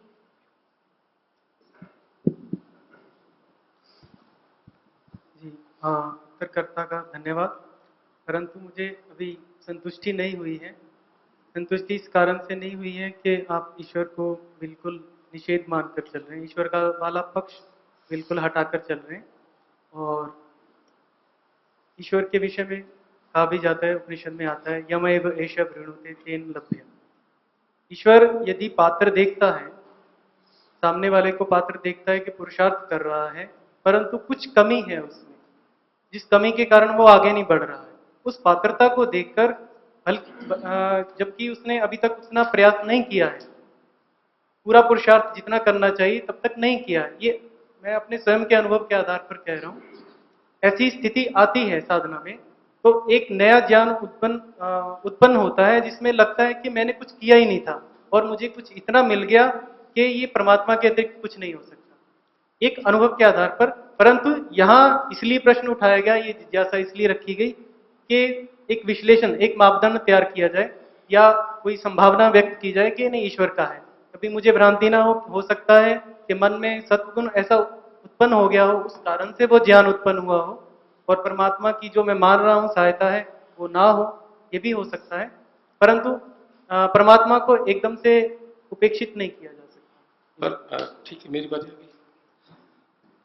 अब आपको कैसे लगा कि मैंने परमात्मा को उपेक्षित कर दिया है? और मैं ये मानता हूँ, और वेद का कथन है, और इसको ऋग्वेदादि भाष्य आर्यभिविनय में महर्षि जी ने भी उद्धृत किया है कि जीवात्मा अपना प्रत्येक कर्म, जितने भी कर्म हम करते हैं, चाहे वो सत्कर्म है चाहे वो दुष्कर्म है, प्रत्येक कर्म ईश्वर के सक्रिय सहयोग से करते हैं। वास्तव में तो मुख्य जो बात होती है, कर्ता हम इसलिए होते हैं कि हम संकल्प वाले हैं, संकल्प हमारा है, और इसलिए ईश्वर उसके अंदर पाप या पुण्य का भागी नहीं होता। और तो इसमें ईश्वर को हमने किसी प्रकार से निषिद्ध नहीं, मैंने पहले ही कहा था कि ईश्वर जब हमारे अंदर पात्रता देख लेता है, तो पात्रता को तो हमने अर्जित किया है ना, तो वो देता है, और हम इसका रोजाना दर्शन करते हैं। आपको भी हुए दर्शन कि अध्यापक ने पूरा बल लगा लिया घर बैठे हुए पाठ को तैयार करने का, किंतु उसको समाधान नहीं हुआ, और जब विद्यार्थियों को पढ़ाने लगा तो समाधान हो गया। तो इसमें दो बातें हैं, उसका सर्च इंजन चालू था, वो ढूंढ रहा था अपने अंदर, जैसे हम किसी विषय को छोड़ देते हैं याद करते करते नहीं आता, और बैठे बैठे हमें लगता है कि याद आ गया, तो ये पात्रता हमने अर्जित की है और तब हमें ईश्वर ने दिया है। और ईश्वर ऐसे ही दे देगा बिना पात्रता अर्जित। पात्रता अर्जित करने का मतलब ही है उतना पुरुषार्थ करना। जैसे एक बीच में बात आ गई, जैसे हम कहते हैं प्रार्थना किसे कहते हैं, तो हमारे यहाँ कहने का रिवाज बन गया है कि पूर्ण सामर्थ्य के पश्चात, चलो पुरुषार्थ जोड़ लेते हैं, बाद में सामर्थ्य कह देंगे, इसमें हमें कोई आपत्ति नहीं है। पूर्ण सामर्थ्य के पश्चात ईश्वर से प्रार्थना की जाए, ऐसा कहा गया। लेकिन दूसरी जगह महर्षि जी का वाक्य है, और वो मुझे अधिक युक्ति संगत लगता है। महर्षि जी कहते हैं कि पूरी सामर्थ्य के पश्चात ईश्वर के संबंध से प्राप्त होने वाले, अब प्राप्त तो ईश्वर के संबंध से ही होंगे, लेकिन होंगे पूरी सामर्थ्य के पश्चात ही। और उसके लिए कहा कि ज्ञानादि गुणों के लिए ईश्वर के निकट जाकर याचना करना, तो नैकट्य प्राप्त किया हमने, वो हमारा पूरा सामर्थ्य है जिसको हमने लगाया है, और उपलब्धि ईश्वर ने तभी कराई है जब पूरा सामर्थ्य लगा दिया गया है। और अब जैसे वो दूसरा वाक्य था जिसको आपने कहा, वो मुझे कम संगत लगता है कि पूरी सामर्थ्य के पश्चात यदि संभव सफल नहीं हुए तो अब जाके ईश्वर से याचना करें, या बैठ के याचना करें कि हे भगवान मेरे से तो हुआ नहीं है, अब तू ही कर दे। तो मुझे लगता है कि उसमें कुछ हमें सुधार करना पड़ेगा। और ये जो स्वमंतव्य मंतव्य प्रकाश में महर्षि जी ने परिभाषा दी है प्रार्थना की, वो मुझे अधिक समीचीन लगती है कि पूरी सामर्थ्य के पश्चात ईश्वर के संबंध से प्राप्त होने वाले, अर्थात प्राप्त होंगे ईश्वर के संबंध से, होंगे पूरी सामर्थ्य के पश्चात ही। प्रार्थना केवल इसलिए है कि उससे हमारे अंदर क्या विनय की स्थिति बनती है, हमारे अंदर नम्रता आती है, क्योंकि सामर्थ्य वास्तव में हमारी नहीं होती और ईश्वर के संबंध से ही प्राप्त हुआ होता है, लेकिन पात्रता हमने अर्जित की होती है। तो जो पात्रता हम अर्जित करते जाएंगे वैसा वैसा हम फल पाते जाएंगे, उसमें ईश्वर बाधक नहीं है, साधक भी विशेष नहीं है। जी, मैं दोबारा फिर अपनी बात को फिर कहता हूँ कि कर्म निरपेक्ष ईश्वर की सहायता हमें मिलती है। सीधा योग दर्शन में किन किन स्थलों पर आया वो भी मुझे स्मरण नहीं है, परंतु अनेक स्थलों पर आया है कि मुक्ति में जाने से पहले जो इस जन्म पूरे कर्मों का क्षय हो जाता है, नाश हो जाता है। ठीक है, कर्मों का, संस्कारों का तो जीवात्मा कर देता है, दग्धबीज कर देता है, कर्मों का क्षय भी। एक चीज मैं केवल अपनी इस बात को बताने के लिए कि कर्म निरपेक्ष सहायता मिलती है, केवल बात कहने के लिए इतना ही कहना है। तो मुक्ति में जाने से पहले वो कर्मों का क्षय माना गया है वहां पर योग दर्शन में, और फिर मुक्ति से लौटने के पश्चात जो नया शरीर मिलता है पूर्व विषय आप देखो, मैं एक बात कह दूंगा यहाँ पर। वैसे तो पूरा सत्र आप बता रहे हैं कि मुक्ति से लौटने की स्थिति का वर्णन कर लीजिए। लौटने के बाद भी आपको एक मिनट मैं कहूंगा कि अविद्या के आधार पर तो जन्म नहीं मिलता, जन्म तो कर्मों के आधार पर ही मिलता है। तो अविद्या होगी तो वो कर्म फल देने लग जाएंगे जो आप छोड़ के गए हैं, और यदि अविद्या नहीं होगी तो कर्म फल नहीं देंगे, पहले सूत्रकार कह चुका है। इसलिए अविद्या की स्थिति मुख्य है, ना कि कर्मों की। कर्म तो साथ रहेंगे ही आपके, जब जो बचे हुए हैं, क्योंकि सारी योनियों के कर्म जितने 84 लाख हैं उन सब योनियों को भोगने योग्य कर्म आपने इकट्ठे किए हुए हैं, किंतु वो फल केवल अविद्या की उपस्थिति में दे सकते हैं, और अविद्या को आपने क्षीण कर दिया, समाप्त कर दिया है, इसलिए आप मुक्त हो सके हैं कर्मों के रहते हुए भी। तो मैंने केवल इतना बताना चाह रहा था उस विषय में कि मुक्ति से जब हम लौटते हैं नया शरीर मिलता है, वो कर्म निरपेक्ष मिलता है, जो मैं कर्मों का क्षय पहले बात कही। तो वो ऐसा नहीं है ना? केवल इस बात को कर्म निरपेक्ष सहायता भी मिलती है, केवल इतनी बात को इंगित करना है। आप देख लीजिए, शरीर मिलना कोई भली बात तो है नहीं, कितनी मुश्किल से छोड़ के गए थे आप, हैं? कितनी सारी तपस्या की आपने शरीर को छोड़ने के लिए, तो हैं? और इतनी आसानी से तो मिला नहीं, मतलब जो आप छोड़ के गए थे, आपको बुरा लग रहा था तभी छोड़ा था आपने, हैं? इतना बुरा लगने लग गया था कि अब तो ये चाहिए ही नहीं। आपकी इच्छा की पूर्ति की थी ईश्वर ने तब भी, और कर्म निरपेक्ष शरीर क्यों देगा? अविद्या की उपस्थिति होने से आपके जो बचे हुए कर्म हैं वो फल देने की योग्यता प्राप्त कर जाते हैं, इसलिए आपको शरीर मिलता है। दुख जन्म प्रवृत्ति दोष जो सूत्र है वो इसकी पुष्टि करता है। तब आपको वो कृपा नहीं है ईश्वर की, हो तो उसको कृपा क्यों मानते हैं? इतनी ऊंची स्थिति से नीचे गिरा दिया आपको और उसको आप कृपा कह रहे हैं। वैसे है कृपा, कभी आप ये सोचेंगे नहीं है, क्योंकि चलो कार्यक्षेत्र अभी प्रोदर मैं इसको विराम देकर हाँ। मैं जी, जो मेरा धन्यवाद। प्रश्न को विराम नहीं दे रहा हूँ, केवल इनकी बात को विराम दे रहा हूँ।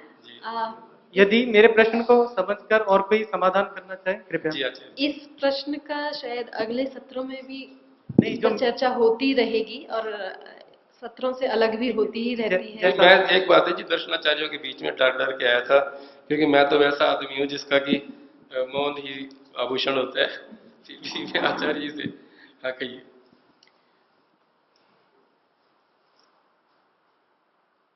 स्वामी जी का प्रश्न बहुत गंभीर है वैसे तो, जी लेकिन आदर्श और परिश्रम साध्य जो विषय होते हैं गुरुजनों के मुख से प्राप्त कर लें ज्ञान विज्ञान सरल हो जाते हैं। तो मैं जो हमने सुना है गुरुजनों से बताने का प्रयास करता हूँ। एक तो इस जन्म में जो हम सुख दुख भोग रहे हैं या लाभ उठा रहे हैं वो केवल इसी जन्म के नहीं हैं, पूर्व जन्म के भी हैं। कुछ लोग ऐसा मानते हैं कि केवल पूर्व जन्म के हैं, पिछले जन्म के, कुछ मानते हैं इसी जन्म के हैं। ऐसा नहीं है, दोनों होते हैं। अब प्रश्न ये होता है कि कौन से इसके हैं, कौन से उसके हैं, और कब कौन सा अनुग्रह है, कौन सा ये हमारे कर्मों का फल है। तो इस विषय में समाधान ये है कि जो जैसे रामचंद्र जी ने बताया था, पूर्व जन्मों पिछले जन्मों के संपूर्ण कर्मों के आधार पर ईश्वर हमको माता पिता कैसे हो, कौन से स्थान वाले हो, किस रंग रूप आकार वाले हो, किस बुद्धि वाले हो, किस सामर्थ्य वाले हो, आदि आदि सारा देख करके उनके गर्भ में जीवात्मा को डालता है। ये गर्भ में डालने तक, ध्यान देना, केवल गर्भ में डालने तक जो है ये पूर्व जन्मों के कर्मों का फल है। उसके बाद में जब उत्पत्ति होती है, उस उत्पत्ति होने के आधार पर माता पिता अपनी शक्ति, सामर्थ्य, बल, बुद्धि, योग्यता, वातावरण, साधन आदि उन सबको लेकर के उसका परिपालन करते हैं। उनका अनुग्रह है, ना तो उनके कर्मों का फल है, नहीं उनके कर्मों का फल है। वो अपने नए कर्म कर रहे हैं जो माता पिता हैं, लेकिन उस जीवात्मा के लिए जो आया है उसके ऊपर उनका अनुग्रह है। उसके पश्चात में जब बच्चा बड़ा होता है, समझ आती है 5 वर्ष के बाद, जब सेंस होता है उसको, उस समय जब वो बुद्धिपूर्वक कार्य करता है, और उस बुद्धिपूर्वक कार्य में भी जो ईश्वर के द्वारा ज्ञान विज्ञान मिला है, सामर्थ्य मिला है, शरीर मिला है, रंग रूप मिला है, जिसको हम गॉड गिफ्ट कहते हैं, उसके आधार पर जब वो अपने कार्यों को करता है तो उसमें कुछ हिस्सा होता है पूर्व जन्म के कर्मों के द्वारा मिले शरीर, रंग रूप आकार, बुद्धि का, और कुछ होता है आधा हिस्सा, वो होता है स्वयं के किए पुरुषार्थ का। ये मेरा समाधान। ये तो हम कह चुके हैं आचार्य जी, और इसी रूप में इतना का इतने कह चुके हैं कि जो आपने इसमें कुछ ही हिस्सा होता है उसकी पहचान की बात वो कर रहे हैं कि वो ईश्वर की अहेतु की कृपा है, जिसमें कोई हेतु नहीं है और हमने उसके लिए कुछ भी नहीं किया और ईश्वर दे रहा है, और वो पूर्व जन्म के कर्मों का फल है। या जब आपने अहेतु की कह दिया तो उसमें हेतु रहा ही नहीं, और मैंने कहा था कि ऐसी कृपा ईश्वर कभी भी नहीं करता। हाँ जी जी, धन्यवाद आप सभी का। तीसरे प्रश्न के लिए इस प्रश्न को यहीं पर स्थगित करते हैं अभी के लिए। आगे इस पे चर्चाएं चलती रहेंगी बाहर और अंदर सभी जगह। अगले प्रश्न के लिए मैं आमंत्रित करती हूँ सुमेधा जी नहीं, श्री राजेश जी भागवत।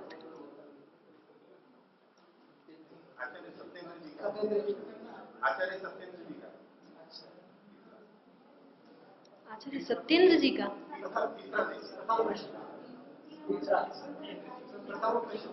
यहाँ तो चौथा लिखा है। ठीक है, आचार्य सत्येंद्र जी को। अच्छा, आचार्य सत्येंद्र जी। मेरा यही तो निवेदन है, नहीं मतलब मेरा जो प्रश्न भी चल रहा है उसी का अंतिम निर्णय हो जाए तो ज्यादा अच्छा, नहीं तो सब अधूरे अधूरे प्रश्न रहेंगे। ऐसा हो जाने के लिए अब मैं इस प्रश्न को अभी नहीं लगता तो मेरा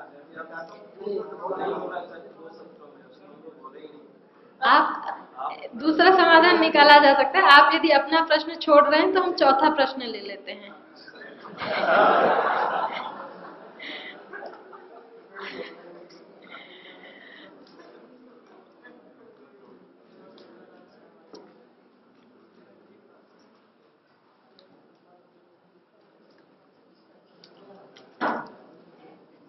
आदरणीय अध्यक्ष महोदय, माननीय संचालिका महोदय, उपस्थित विद्वद्गण, मिथ्या ज्ञान के संबंध में मेरी जिज्ञासा है कि ये मिथ्या ज्ञान जीवात्मा के अंदर से आता है, अर्थात जीवात्मा में मिथ्या ज्ञान रहता है या ईश्वर में रहता है या मूल प्रकृति में रहता है। तो मिथ्या ज्ञान का कहाँ से जन्म होता है जिसके कारण से हम तत्व ज्ञान की ओर बढ़ने के लिए प्रयास करते हैं, ये मेरी जिज्ञासा। धन्यवाद। इसके समाधान के लिए मैं आमंत्रित करती हूँ सुमेधा जी को। पहले आप ही दे दीजिए। ओम। आचार्य सत्येंद्र जी का प्रश्न है कि मिथ्या ज्ञान कहाँ रहता है, ईश्वर में या जीव में या प्रकृति में? जैसा कि स्वामी सतपति महाराज जी के चरणों में बैठकर हमने स्वाध्याय किया है, पढ़ा है, ये मिथ्या ज्ञान रहता तो प्रकृति में, लेकिन जीवात्मा जब अपना संबंध उसके साथ जोड़ता है तो उसके अंदर मिथ्या ज्ञान की उत्पत्ति हो जाती है। ये ना ईश्वर में रहता है और ना जीवात्मा का स्वाभाविक गुण है, ये नैमित्तिक गुण है जब उसके साथ ये जीवात्मा अपना संबंध प्रकृति से जोड़ता है।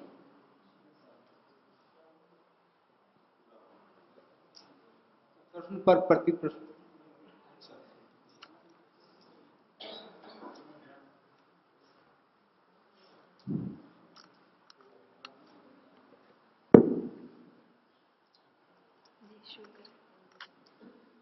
तो प्रश्न है, मिथ्या ज्ञान कहाँ रहता है, ईश्वर में, जीव में या प्रकृति में, और कि ये स्वाभाविक गुण है या नैमित्तिक है। तो पहले तो हम ये समझें कि ये मिथ्या ज्ञान है क्या। मिथ्या ज्ञान है विपर्यो मिथ्या ज्ञानम। विपर्य को, विपरीत ज्ञान को मिथ्या ज्ञान कहते हैं। अतद्रूप प्रतिष्ठम, जो वस्तु के वास्तविक स्वरूप में नहीं होता। ये सांप कोई रस्सी समझ लेता है, रस्सी को सांप समझ लेता है, तो वस्तु का जो वास्तविक स्वरूप रस्सी है और उसको सांप समझ लिया, अथवा सांप है उसको रस्सी समझ लिया। आगे का इसका स्वरूप के बाद में इसका उत्तर है, ये मिथ्या ज्ञान जीवात्मा में रहता है, अर्थात मिथ्या ज्ञान का समवायी कारण जीवात्मा होता है, क्योंकि इच्छा द्वेष प्रयत्न सुख दुख ज्ञानानि आत्मनोलिंगम। ये ज्ञान जो है ये जड़ पदार्थों में वो है ही अचेतन, ज्ञान रहित, जड़ पदार्थ में नहीं होता। और मिथ्या ज्ञान ईश्वर में नहीं होता, क्योंकि वो सर्वज्ञ है, सही सर्ववित सर्वकर्ता। परमात्मा सर्वज्ञ है, चेतन होने से सर्वज्ञ और चेतन है, तो वो कण कण की बात को जान रहा है, इसलिए मिथ्या ज्ञान का समवायी कारण नहीं है।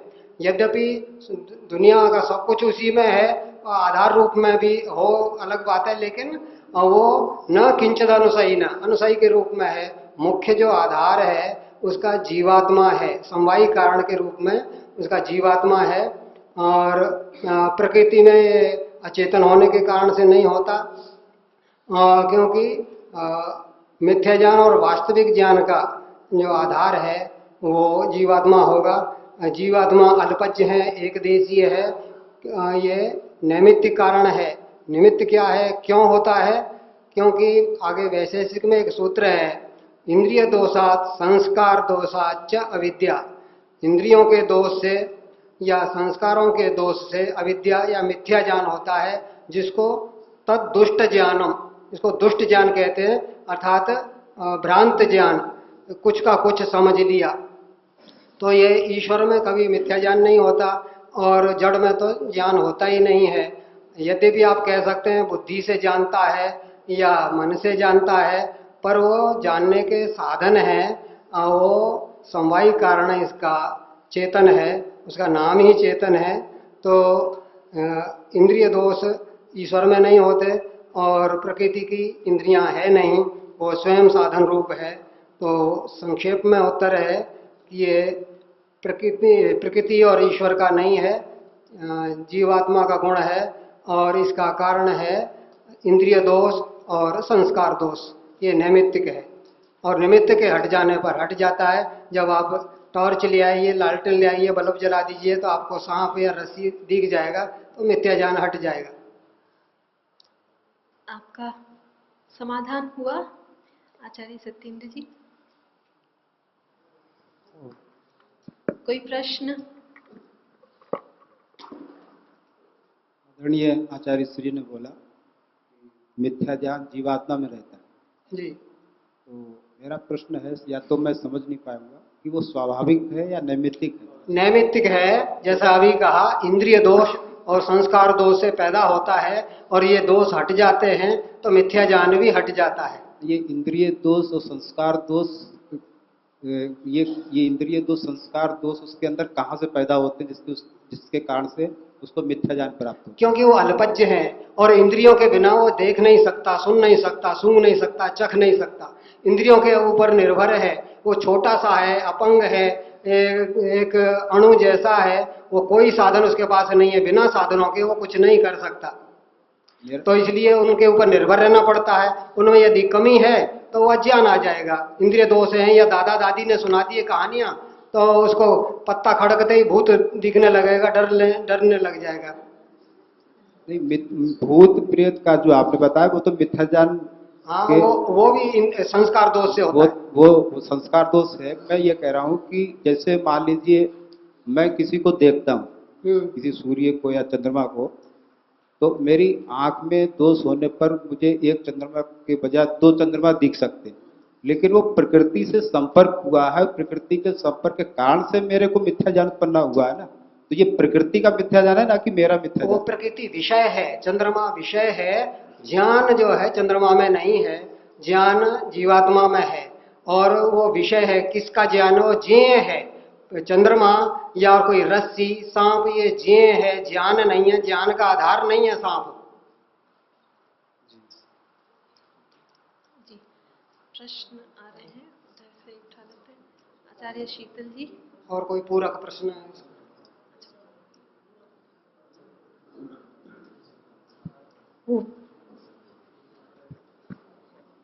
आपने कहा था मिथ्या ज्ञान के बताते हुए कि विपर्य योग मिथ्या ज्ञान, योग दर्शन के अंदर विपर्य वृत्ति चित्त की वृत्ति मानी गई है। तो अब वो चित्त की वृत्ति जो विपर्य वृत्ति है वो, और अभी जो आपने विपर्य मिथ्या ज्ञान, वो जो दोनों बातें क्या एक है कि अलग है? स्पष्ट नहीं हुआ प्रश्न। विपर्य मिथ्या ज्ञानम ऐसा आपने कहा था। तो योग दर्शन के अंदर चित्त की 5 वृत्तियां मानी गई हैं, जिसमें दूसरी वृत्ति है विपर्य वृत्ति। तो वो विपर्य वृत्ति चित्त की वृत्ति है, और अभी आपने जो विपर्य बताया वो आत्मा के से संबंधित बताया। तो वो विपर्य जो आपने अभी प्रस्तुत किया और योग दर्शन में जो विपर्य है, इन दोनों में क्या भिन्नता है या एक है? ये जो चित्त है एक रिकॉर्डर है, मशीन है। इसमें जो आपने पेन ड्राइव में या कैसेट में, सीडी में नोट कर दिया, ये सीडी का ज्ञान नहीं है, उसमें नोट किया हुआ, उसके पास फाइल है। ये जो चित्त है उसकी फाइल है, इसमें रखा रहता है 432 करोड़ का सारा मैटर, ऑडियो वीडियो इसमें है। पर ये ऑडियो वीडियो का ज्ञान नहीं है, ये ज्ञान जीवात्मा का है। वो क्योंकि अपाहिज है, असमर्थ है, स्वयं साथ धारण नहीं कर सकता, इसलिए अपनी फाइल में रखता है, अपने कंप्यूटर में, हार्ड डिस्क में रखता है। तो हार्ड डिस्क ज्ञान का आधार केवल रिकॉर्डिंग की मशीन है, और बाद में जरूरत पड़ा तो वो ओपन करके प्ले कर देता है, परंतु इसका ज्ञाता जीवात्मा है। जी। ओ, अर्थात मेरा प्रश्न तो ये था कि विपर्य वृत्ति जो योग दर्शन में वर्णित है और आपने बताई वो अलग है कि भिन्न है। मेरी दृष्टि से मुझे ऐसा लगा कि आप वो विपर्य वृत्ति जो योग दर्शन में बताई उसको भी आप जीवात्मा की वृत्ति मान रहे हैं। और इसके ऊपर अब मेरा दूसरा प्रश्न है कि यदि जीवात्मा ज्ञानी अज्ञानी हो रहा है तो जीवात्मा को नित्य शुद्ध बुद्ध मुक्त स्वभाव वाला कहा, अपरिणामी कहा, तो वो शुद्धता और अपरिणामिता को हम यहाँ पर कैसे घटाएंगे? जीवात्मा स्वरूप से शुद्ध है, सत्वरज तमस से अलग है, परंतु इसको जैसा बुद्धि दिखा देगी स्क्रीन पर जैसा आएगा वैसा ही वो अनुभव करने लगता है। तथापि न भवंति तथा, वो शुद्ध होते हुए भी, बुद्ध मुक्त होते हुए भी अपने आप को शुद्ध बुद्ध मुक्त नहीं समझता, जैसा दिखाई देता है वैसा ही मानने लग जाता है। यही उसका अविवेक है, अज्ञान है। जब यह अविवेक हट जाता है तो फिर अपने वास्तविक स्वरूप को पहचान लेता है। तो स्वरूप से तो वो शुद्ध बुद्ध, नित्य शुद्ध बुद्ध मुक्त है, परंतु वैसा होते हुए भी, शुद्ध बुद्ध होते हुए भी अपने आप को विपर्य के कारण से, अविद्या के कारण से शुद्ध बुद्ध नहीं समझता। उसको जैसा दिखाई दे जाता है स्क्रीन पे वैसा ही वो समझने लग जाता है अपने आप को। आचार्य ज्ञानेश्वर जी।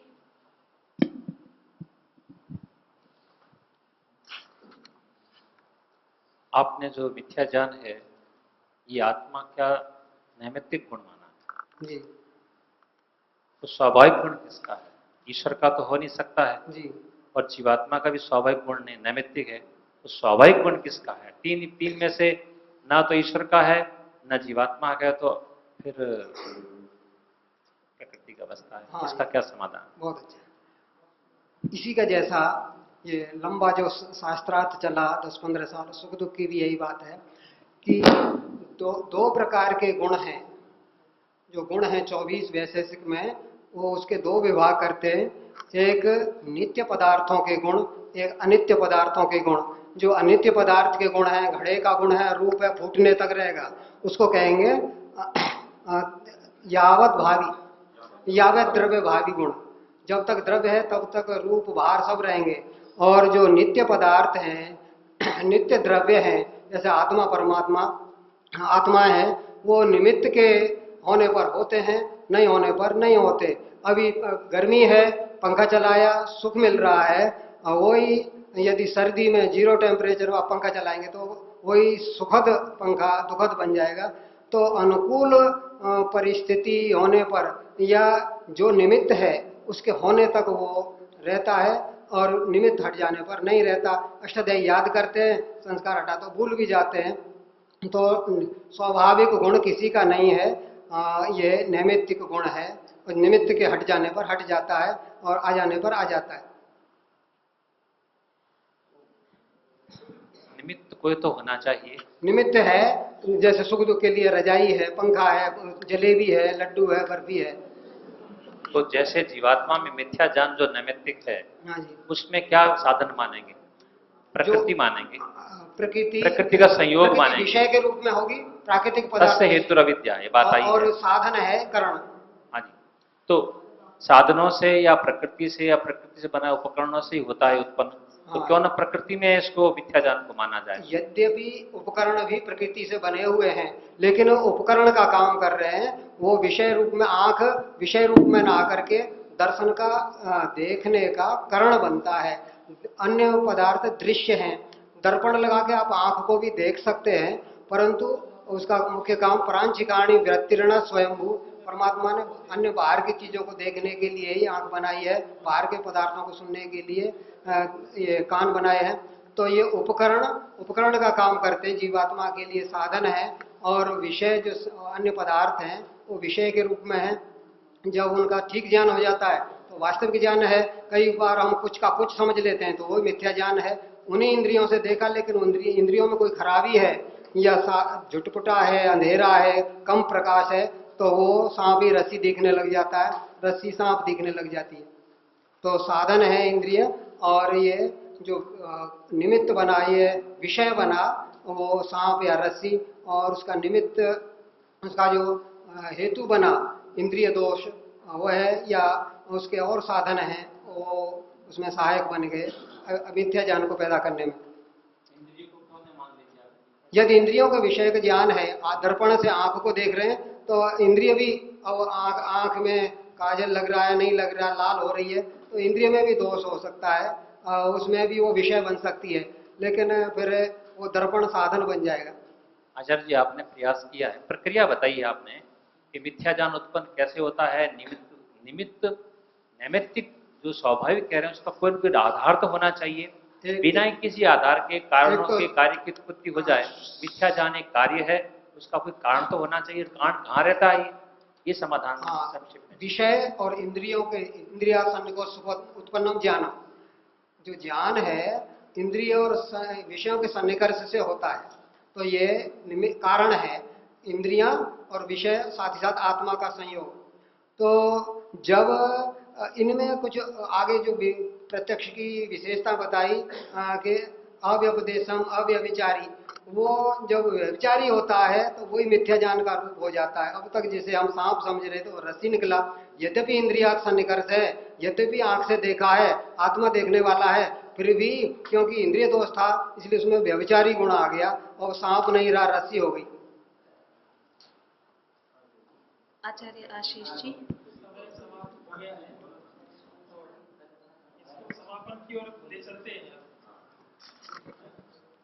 मैं तो अध्यक्ष जी की बात का समर्थन करने के लिए खड़ा हुआ हूँ कि इसे समापन की ओर ले चले और अध्यक्ष जी को अवसर दिया जाए। जी धन्यवाद।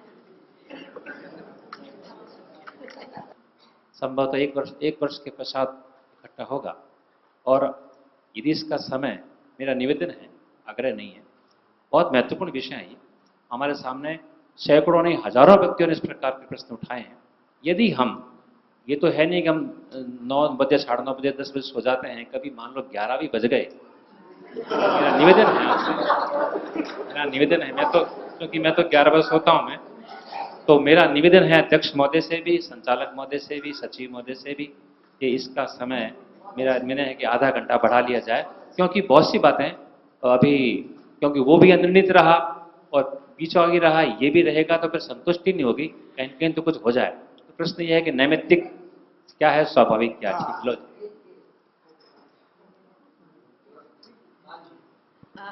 जो ये शब्द का अर्थ है, जो निमित्तादागत है, नैमित्तिक, निमित्त से जो हो नैमित्तिक, और जो बिना निमित्त के हो, सामर्थ्य से हो, स्वसामर्थ्य से हो, स्वाभाविक होता है।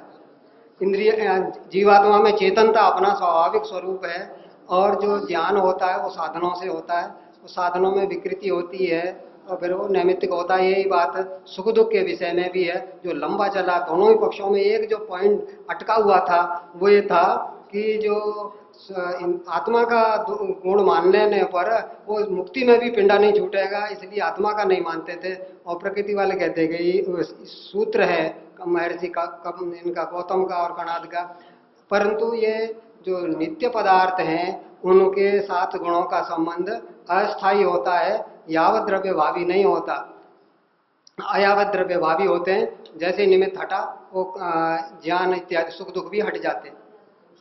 श्रोताओं से निवेदन है कि वे बीच में इधर उधर की बातें ना करें, या विषय से संबंधित भी माइक आपके सामने आ जाए तभी करें।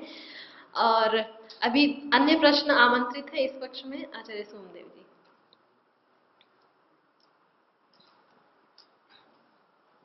मिथ्या ज्ञान कहाँ रहता है? अभी आचार्य श्री ने जीवात्मा में कहा, और फिर प्रश्न उठे तो बात आई कि बहन शीतल जी ने जो मन की बात कही थी, आपने भी स्वीकार किया कि जीवात्मा फाइल रखता है, जैसे अलमारी में फाइलें होती हैं, पेन ड्राइव में जो चीज़ें होती हैं, ऐसे ही मन में जीवात्मा रखता है अपने ज्ञान को, जो भी मिथ्या ज्ञान है अथवा सच ज्ञान। तो दोनों बातें आचार्य जी आपकी आ रही हैं कि जीवात्मा में भी ज्ञान रहता है और मन में भी ज्ञान रहता है, तो एक करके बताइएगा। और जी, जो ज्ञान होगा, जानेगा, जानने वाला आत्मा है, परंतु उसके पास इतना छोटा है, जगह नहीं है, और रखने की जगह उसके लिए ये है। उसके पास ये, फिर मैं कहता हूँ, बहुत विशाल, बहुत पावरफुल इसके पास हार्ड डिस्क है जो 432 करोड़ का रिकॉर्डिंग करती है, ऑडियो वीडियो। तो इसमें से आप है ना, कोई टाइप करते हैं, मिस्टेक हो जाती है, डिलीट कर देते हैं, आपको पता चल गया ये सांप है तो।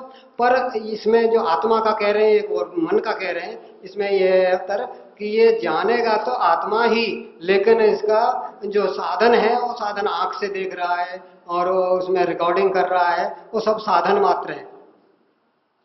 आचार्य जी, पीछे से एक प्रश्न आ रहा है, पीछे से एक प्रश्न ले लेते हैं क्योंकि आगे से बहुत हो गया।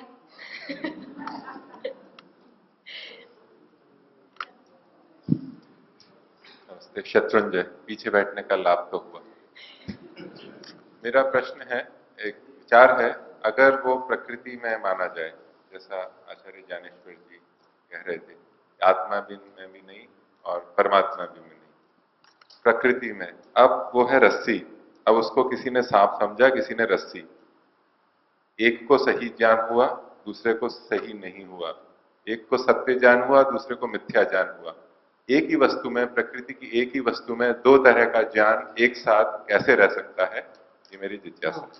ये दो तरह का ज्ञान एक व्यक्ति में नहीं है। आचार्य ज्ञानेश्वर जी से प्रश्न है। नहीं, ये शायद मुझसे पूछ रहे तो आपसे पूछ रहे, ठीक। आचार्य ज्ञानेश्वर जी से पूछा जा रहा है। मुझसे पूछ रहे हो तो जी, उन्हीं से पूछा जा रहा है। आपने अच्छा प्रश्न किया है। बारूद जो है, जलाने की शक्ति बारूद के अंदर है, लेकिन जब तक आग नहीं लगाने को, चिंगारी न लगाए, फूटता नहीं है।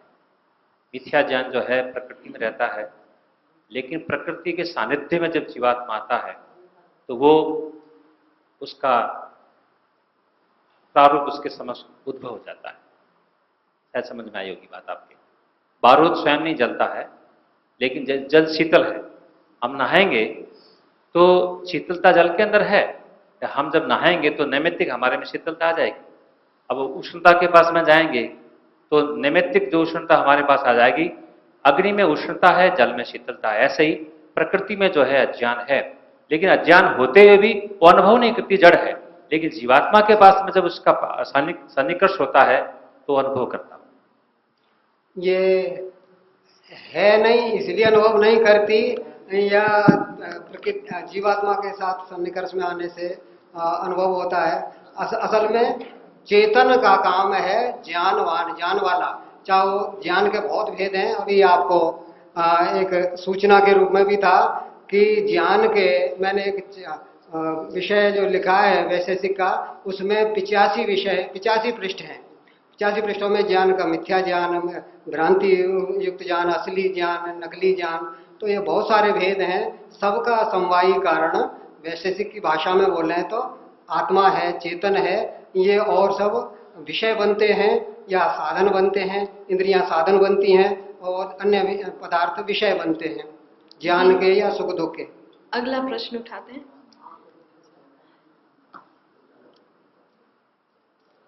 मेरा एक छोटा सा निवेदन है कि जिन भी प्रश्नों पर हम लोग चर्चा कर रहे हैं, उसमें यहाँ पर बहुत लोग हैं जिनकी उस विषय में अपने उनके उत्तर हो सकते हैं, अपनी विचारधाराएं हो सकती हैं।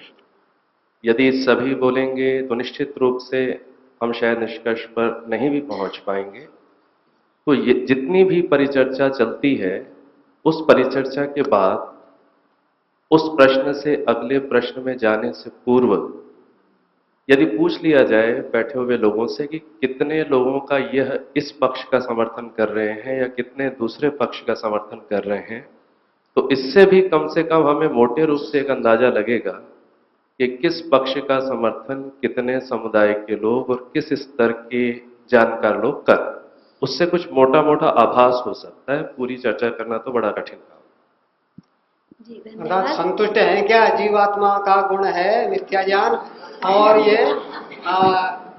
नैमित्तिक है, स्थायी नहीं है, इससे संतुष्ट है, अथवा प्रकृति का गुण है इससे? इस विषय में ये जो तीसरा प्रश्न आया है, इस विषय में मेरी अभी तक अपनी जो समझ बन पाई है वो ये बन पाई है कि मिथ्या ज्ञान केवल नैमित्तिक गुण है, वो प्रकृति का स्वाभाविक गुण नहीं है। मेरी अपनी ये समझ है। और जीवात्मा का नैमित्तिक गुण है, मिथ्या ज्ञान प्रकृति का स्वाभाविक गुण नहीं है। ये केवल नैमित्तिक गुण है, स्वाभाविक किसी का भी नहीं है। ऐसी मेरी एक समझ बनी है। तो इसी प्रकार से यदि सबसे एक बार आप पूछ लेंगे, कुछ समझ में आएगी बात, कौन किस पक्ष में है, कौन किस पक्ष में नहीं। धन्यवाद आचार्य आशीष जी और आचार्य आनंद प्रकाश जी। अभी हम या इसी में पूछ लें कौन इस पक्ष से सहमत है, हाथ खड़ा करके बता देंगे। कौन नहीं है वो हाथ खड़ा करके बता दें, कुछ तो मोटा मोटा अंदाजा आएगा। संतुष्ट है या नहीं संतुष्ट है? किसी का कुछ प्रश्न बचा हो तो पूछ सकते हैं।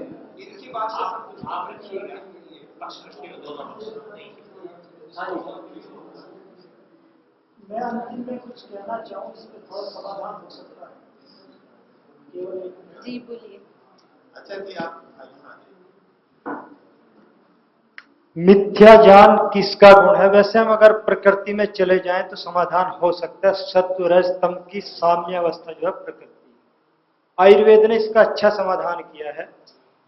क्यों? क्योंकि जितने भी ये मिथ्या ज्ञान यानी मानसिक अज्ञान, मिथ्या ज्ञान की परिभाषा करें मन में किसी विषय का अज्ञान, तो अज्ञान किसके कारण होता है? वो रजस और तमस के कारण। वो रजस तमस कहाँ रहते हैं? वो प्रकृति में रहते हैं। तो सीधी बात है कि उस रजस तमस के कारण, और आयुर्वेद में इसको कहा प्रज्ञापराध, बुद्धि के अंदर अज्ञान, वो निश्चय नहीं कर पाती है तो प्रकृति का, किंतु उसके अज्ञानता के कारण, स्वाभाविक किसी का नहीं है, क्योंकि वो बुद्धि में अपराध है, वो निश्चय नहीं कर पा रहा उस विषय का, उसको जान ही नहीं। ऐसे समझ सकते हैं एक व्यक्ति विमान उड़ाना चाहता है, उसको जान ही नहीं, तो उसकी वो कहाँ रहता है अज्ञान? उसकी बुद्धि के अंदर रहता है, और उस बुद्धि के अंदर रहने से वो निश्चय नहीं कर पा रही है, तो वो प्रज्ञापराध होने के कारण से वो आत्मा उस कार्य को नहीं कर पाता उसके प्रति, या एक तो जान ही नहीं है और उसका मिथ्या ज्ञान यदि वो चलाएगा आदि। जिस प्रकार से हम समझ सकते हैं, स्थूल रूप से रजस और तमस के कारण पैदा होता है मूल तत्व इसके, वो है, और आत्मा उससे प्रभावित होता है क्योंकि उसका निश्चय नहीं कर पाता, उसको उसका अभ्यास नहीं होता, उस विषय में वो जानकारी नहीं रखता, तो वही प्रज्ञापराध हो सकता है या मिथ्या। आचार्य सत्येंद्र जी को यदि इनसे कुछ प्रश्न करना है तो कर सकते हैं, या पीछे से एक प्रश्न आ रहा है। जी बोलिए। अभी इस प्रश्न को समाप्त कर देते हैं और अगला नया प्रश्न चाहें वहां से प्राप्त कर सकते हैं। धन्यवाद।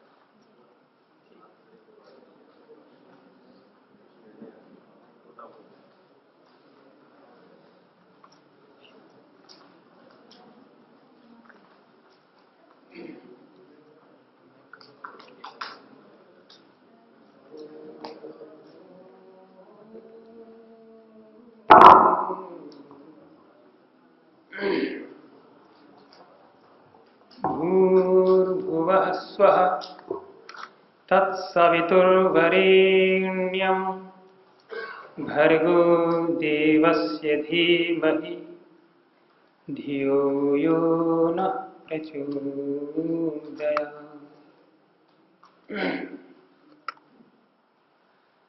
पूजा और श्रद्धा के योग्य सन्यासी वृंद,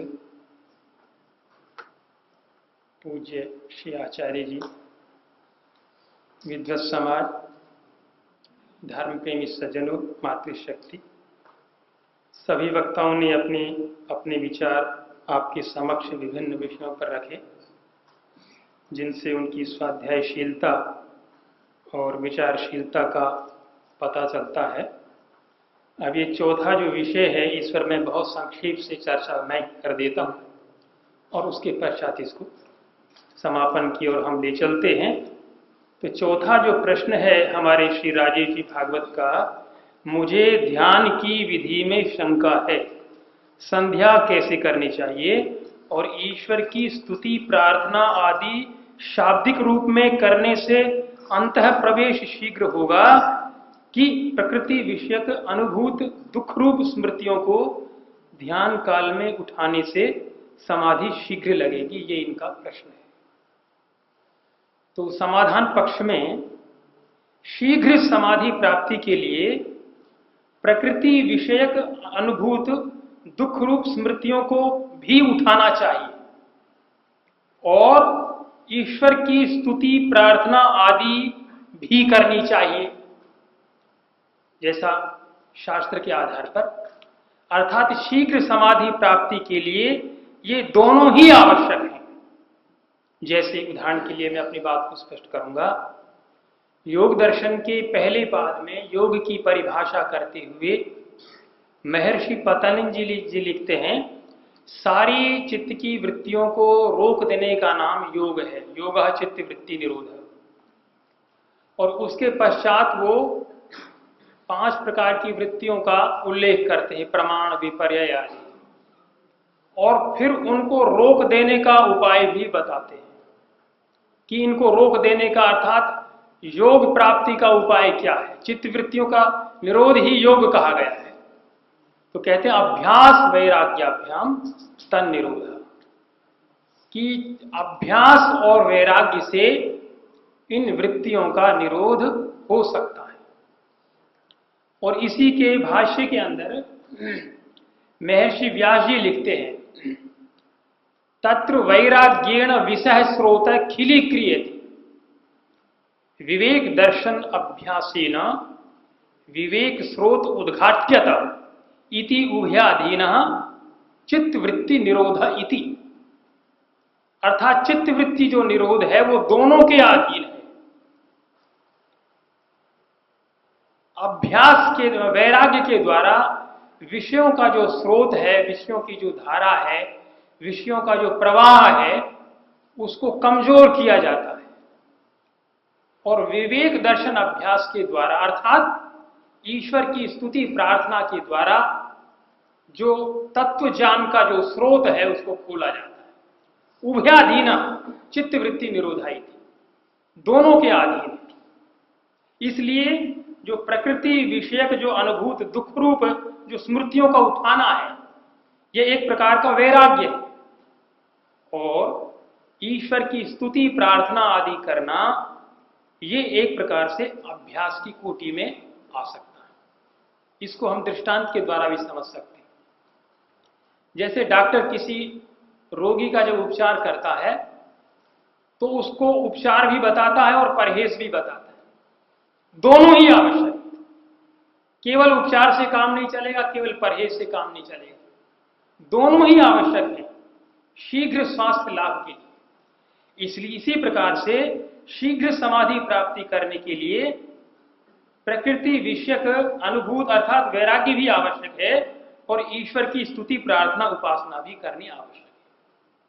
प्रारंभिक अवस्था में जब साधक ध्यान के लिए बैठता है तो उसको संसार की नश्वरता का चिंतन करना चाहिए। ये संसार नश्वर है, ये क्षणभंगुर है। जैसा कि हमारे पूज्य आचार्य जी ने ये जो उपासना के लिए सज्जा, उसमें भी एक ऐसा विषय आता है कि हमारे जो सांसारिक संबंध है उन पर चिंतन करना चाहिए। ये सांसारिक संबंध क्या है? ये केवल शरीर के साथ इनका संबंध है, पति का पत्नी का। जैसे कहते हैं ना, नदी नाव संयोग है। नदी में बैठते हैं, इधर उधर से लोग आते हैं नदी में और नदी पार करने के पश्चात अपनी अपनी दिशाओं में चले जाते हैं।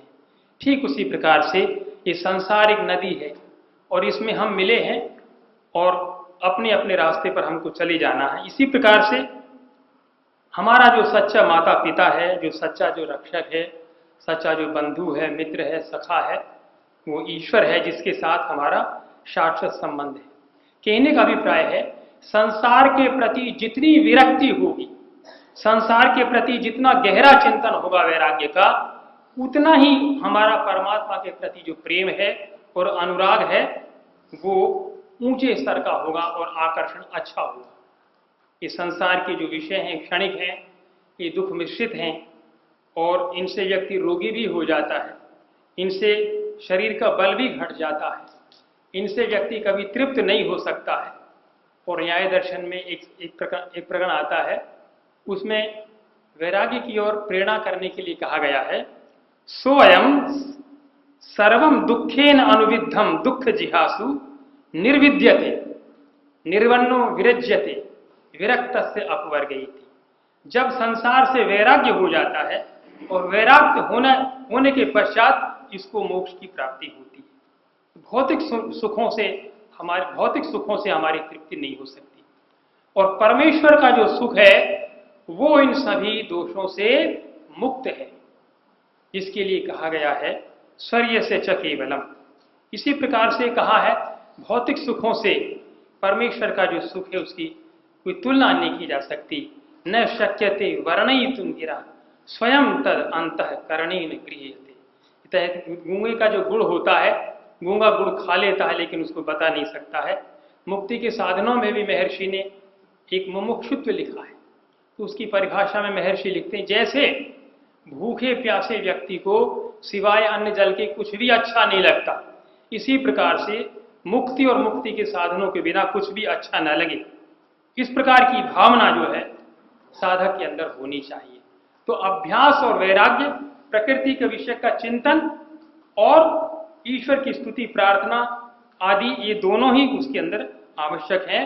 और वेद में इसको वेन शब्द से कहा गया है। वेद में कहा है वेनस तत्पश्चन निहितम गुहासत।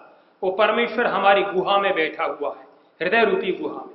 इसका यह अभिप्राय नहीं परमेश्वर सर्वव्यापक है, परंतु जीवात्मा क्योंकि हृदय में बैठा है और उसका प्रत्यक्ष क्योंकि हृदय में होता है, इसलिए उसको गुहासत इस रूप में कहा गया है। इसलिए उसका जो प्रत्यक्ष होता है उसको वेन व्यक्ति कर सकता है। उत्कट अभिलाषा जब मनुष्य के अंदर जागृत हो जाती है तब उसको जीवात्मा उसको प्रत्यक्ष करता है। तो मुमुक्षुत्व भी तभी पैदा होता है जब संसार के प्रति हमारा वैराग्य होता है। तो निष्कर्ष रूप से कहा जा सकता है कि प्रकृति विषयों का चिंतन और स्तुति प्रार्थना आदि दोनों ही समाधि शीघ्र प्राप्त करने के लिए आवश्यक हैं। लेकिन मैं एक शब्द का थोड़ा सा जहां उल्लेख करना चाहूंगा, स्तुति प्रार्थना आदि शाब्दिक रूप में करने से जो ये कहा गया है, इसके विषय में महर्षि ने लिखा है कि जो ईश्वर जो स्तुति प्रार्थना है वैदिक उपासना पद्धति में शाब्दिक रूप से स्तुति प्रार्थना उपासना करने का उल्लेख नहीं है। और संध्या का जो अभिप्राय ही यही है, संध्यायन्ते यस्याम सा संध्या, जिसमें ध्यान किया जाता है, जिसमें चिंतन किया जाता है, उसको संध्या कहते हैं। तो शब्द से, केवल शब्दों का जो है बोलने मात्र से, उच्चारण करने मात्र से ईश्वर की स्तुति प्रार्थना का निषेध किया गया है। सुनते हैं कि महाराजा सज्जन सिंह जी ने महर्षि दान जी से पूछा, मूर्ति को नहीं मानते हैं तो फिर उसका ध्यान कैसे करना चाहिए। तो स्वामी जी ने बताते हैं, पंडित लेखराम जी के जीवन चरित्र में लिखा हुआ है, किसी भौतिक पदार्थ को मान करके ध्यान नहीं करना चाहिए। ईश्वर अनंत ब्रह्मांडों का स्वामी है, अनंत साम्राज्य का स्वामी है, वो हमारा माता पिता है। इस प्रकार से उसकी महिमा का ध्यान करना चाहिए। अभिप्राय उसका हमें चिंतन करना चाहिए, केवल शब्दों का हमें उच्चारण करने का वैदिक पद्धति के अंदर जो है निषेध है। और नाम स्मरण करने का बार बार ऋषि ने जो है निषेध किया है। सत्यार्थ प्रकाश में भी 11वें समोल्लास में आता है, जहां वो लिखते हैं कि नाम स्मरण करना चाहिए व नहीं, क्योंकि भागवत में नाम स्मरण का बहुत महात्म्य लिखा है, तो उन्होंने कहा नहीं करना चाहिए। और तुम्हारी जो नाम स्मरण करने की जो रीति है वो झूठी है। तो उन्होंने कहा सच्ची रीति क्या है।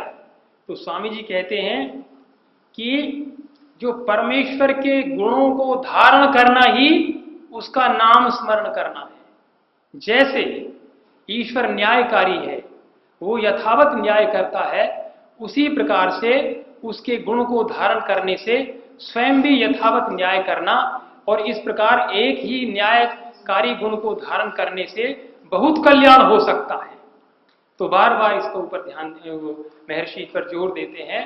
और जैसे अंतर्यामी शब्द कहा है, अंतर्यामी का अभिप्राय है कि वो परमेश्वर हमारे मन वचन कर्म के प्रत्येक चेष्टा को जान रहा है, इसलिए कोई भी व्यक्ति उसको अंतर्यामी जान करके कोई भी बुरा कार्य नहीं कर सकता है। इस प्रकार उसकी स्तुति प्रार्थना उपासना करनी चाहिए। एक प्रसंग में ऋषि लिखते हैं, जो व्यक्ति केवल स्तुति करता जाता है और अपना आचरण नहीं सुधारता है, उसका स्तुति करना व्यर्थ है। स्तुति प्रार्थना उपासना में भी उन्होंने लिखा है भक्ति अर्थात उसी की आज्ञा पालन करने में तत्पर रहें।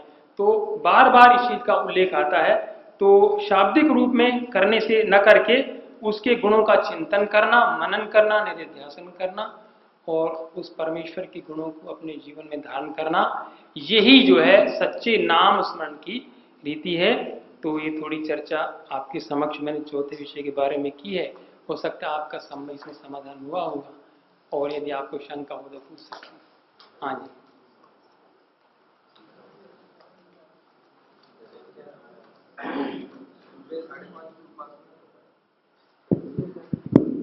बहुत बहुत धन्यवाद आपका।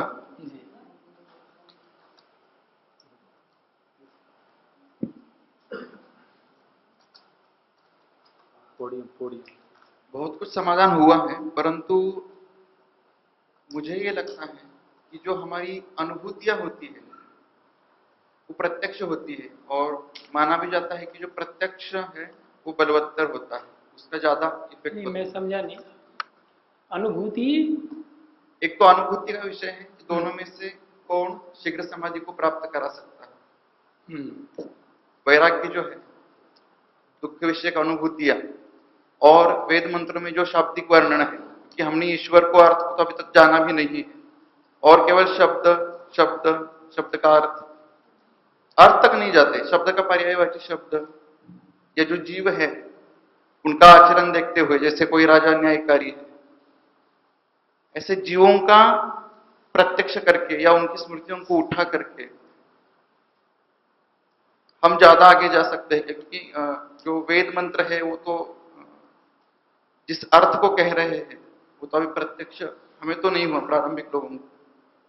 तो दोनों में से कौन अधिक शीघ्रता से? मुझे प्रश्न समझ नहीं आया आपका, क्षमा करें। जी, एक तो है कि जो वेद मंत्र कि जो वेद मंत्रों का जो उच्चारण है, जो शब्द प्रमाण है, हाँ जी, उनको आधार बनाकर ध्यान काल में हम ध्यान करें तो शीघ्र समाधि की तरफ पहुंच जाएंगे, या जो हमारी अनुभूतियां हैं वैयक्तिक जीवन की, उनको उठा उठा कर, प्रत्यक्ष प्रमाण, उनको उठा उठा कर हम शीघ्रता से आगे बढ़ेंगे। नहीं, प्रारंभ में तो वेद मंत्रों का चिंतन ही करना पड़ेगा हमको, बढ़ना तो उसी के आधार पे पड़ेगा हमको। हाँ जी। दोनों में से शीघ्रतर कौन है? मैं समाधान करने का प्रयास करता हूं। एक उपासना काल है, एक व्यवहार काल है। उपासना काल में केवल मात्र ईश्वर के गुण कर्म स्वभावों का चिंतन करना चाहिए, लेकिन व्यवहार काल में व्यक्ति को संसार में, संसार के पदार्थों में सुख के साथ दुख भी मिला हुआ है चिंतन करना चाहिए। लेकिन एक विषय है जो हमने यहाँ पर पूज्य स्वामी जी महाराज के सानिध्य में हमने सीखा, उसका प्रयोग करते आए हैं, कराते आए हैं, और अब तक मैं समझता हूँ नियम होगा। इसका नाम है निरिध्यासन। हम किसी एक समय में 10 मिनट के लिए, 15 मिनट के लिए, आधे घंटे के लिए बैठ करके हम विचार करें कि संसार में दुख है या सुख है।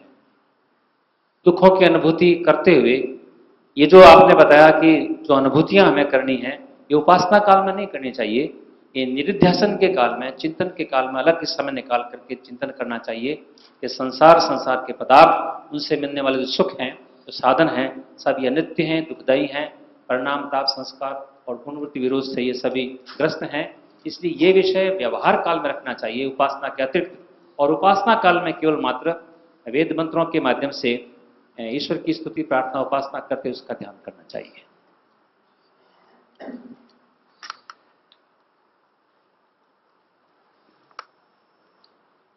इसको समापन की ओर ले चले अब। हाँ जी, ठीक है। इसी के साथ इस सत्र का समापन करते हैं 3 बार ओंकार उच्चारण के साथ।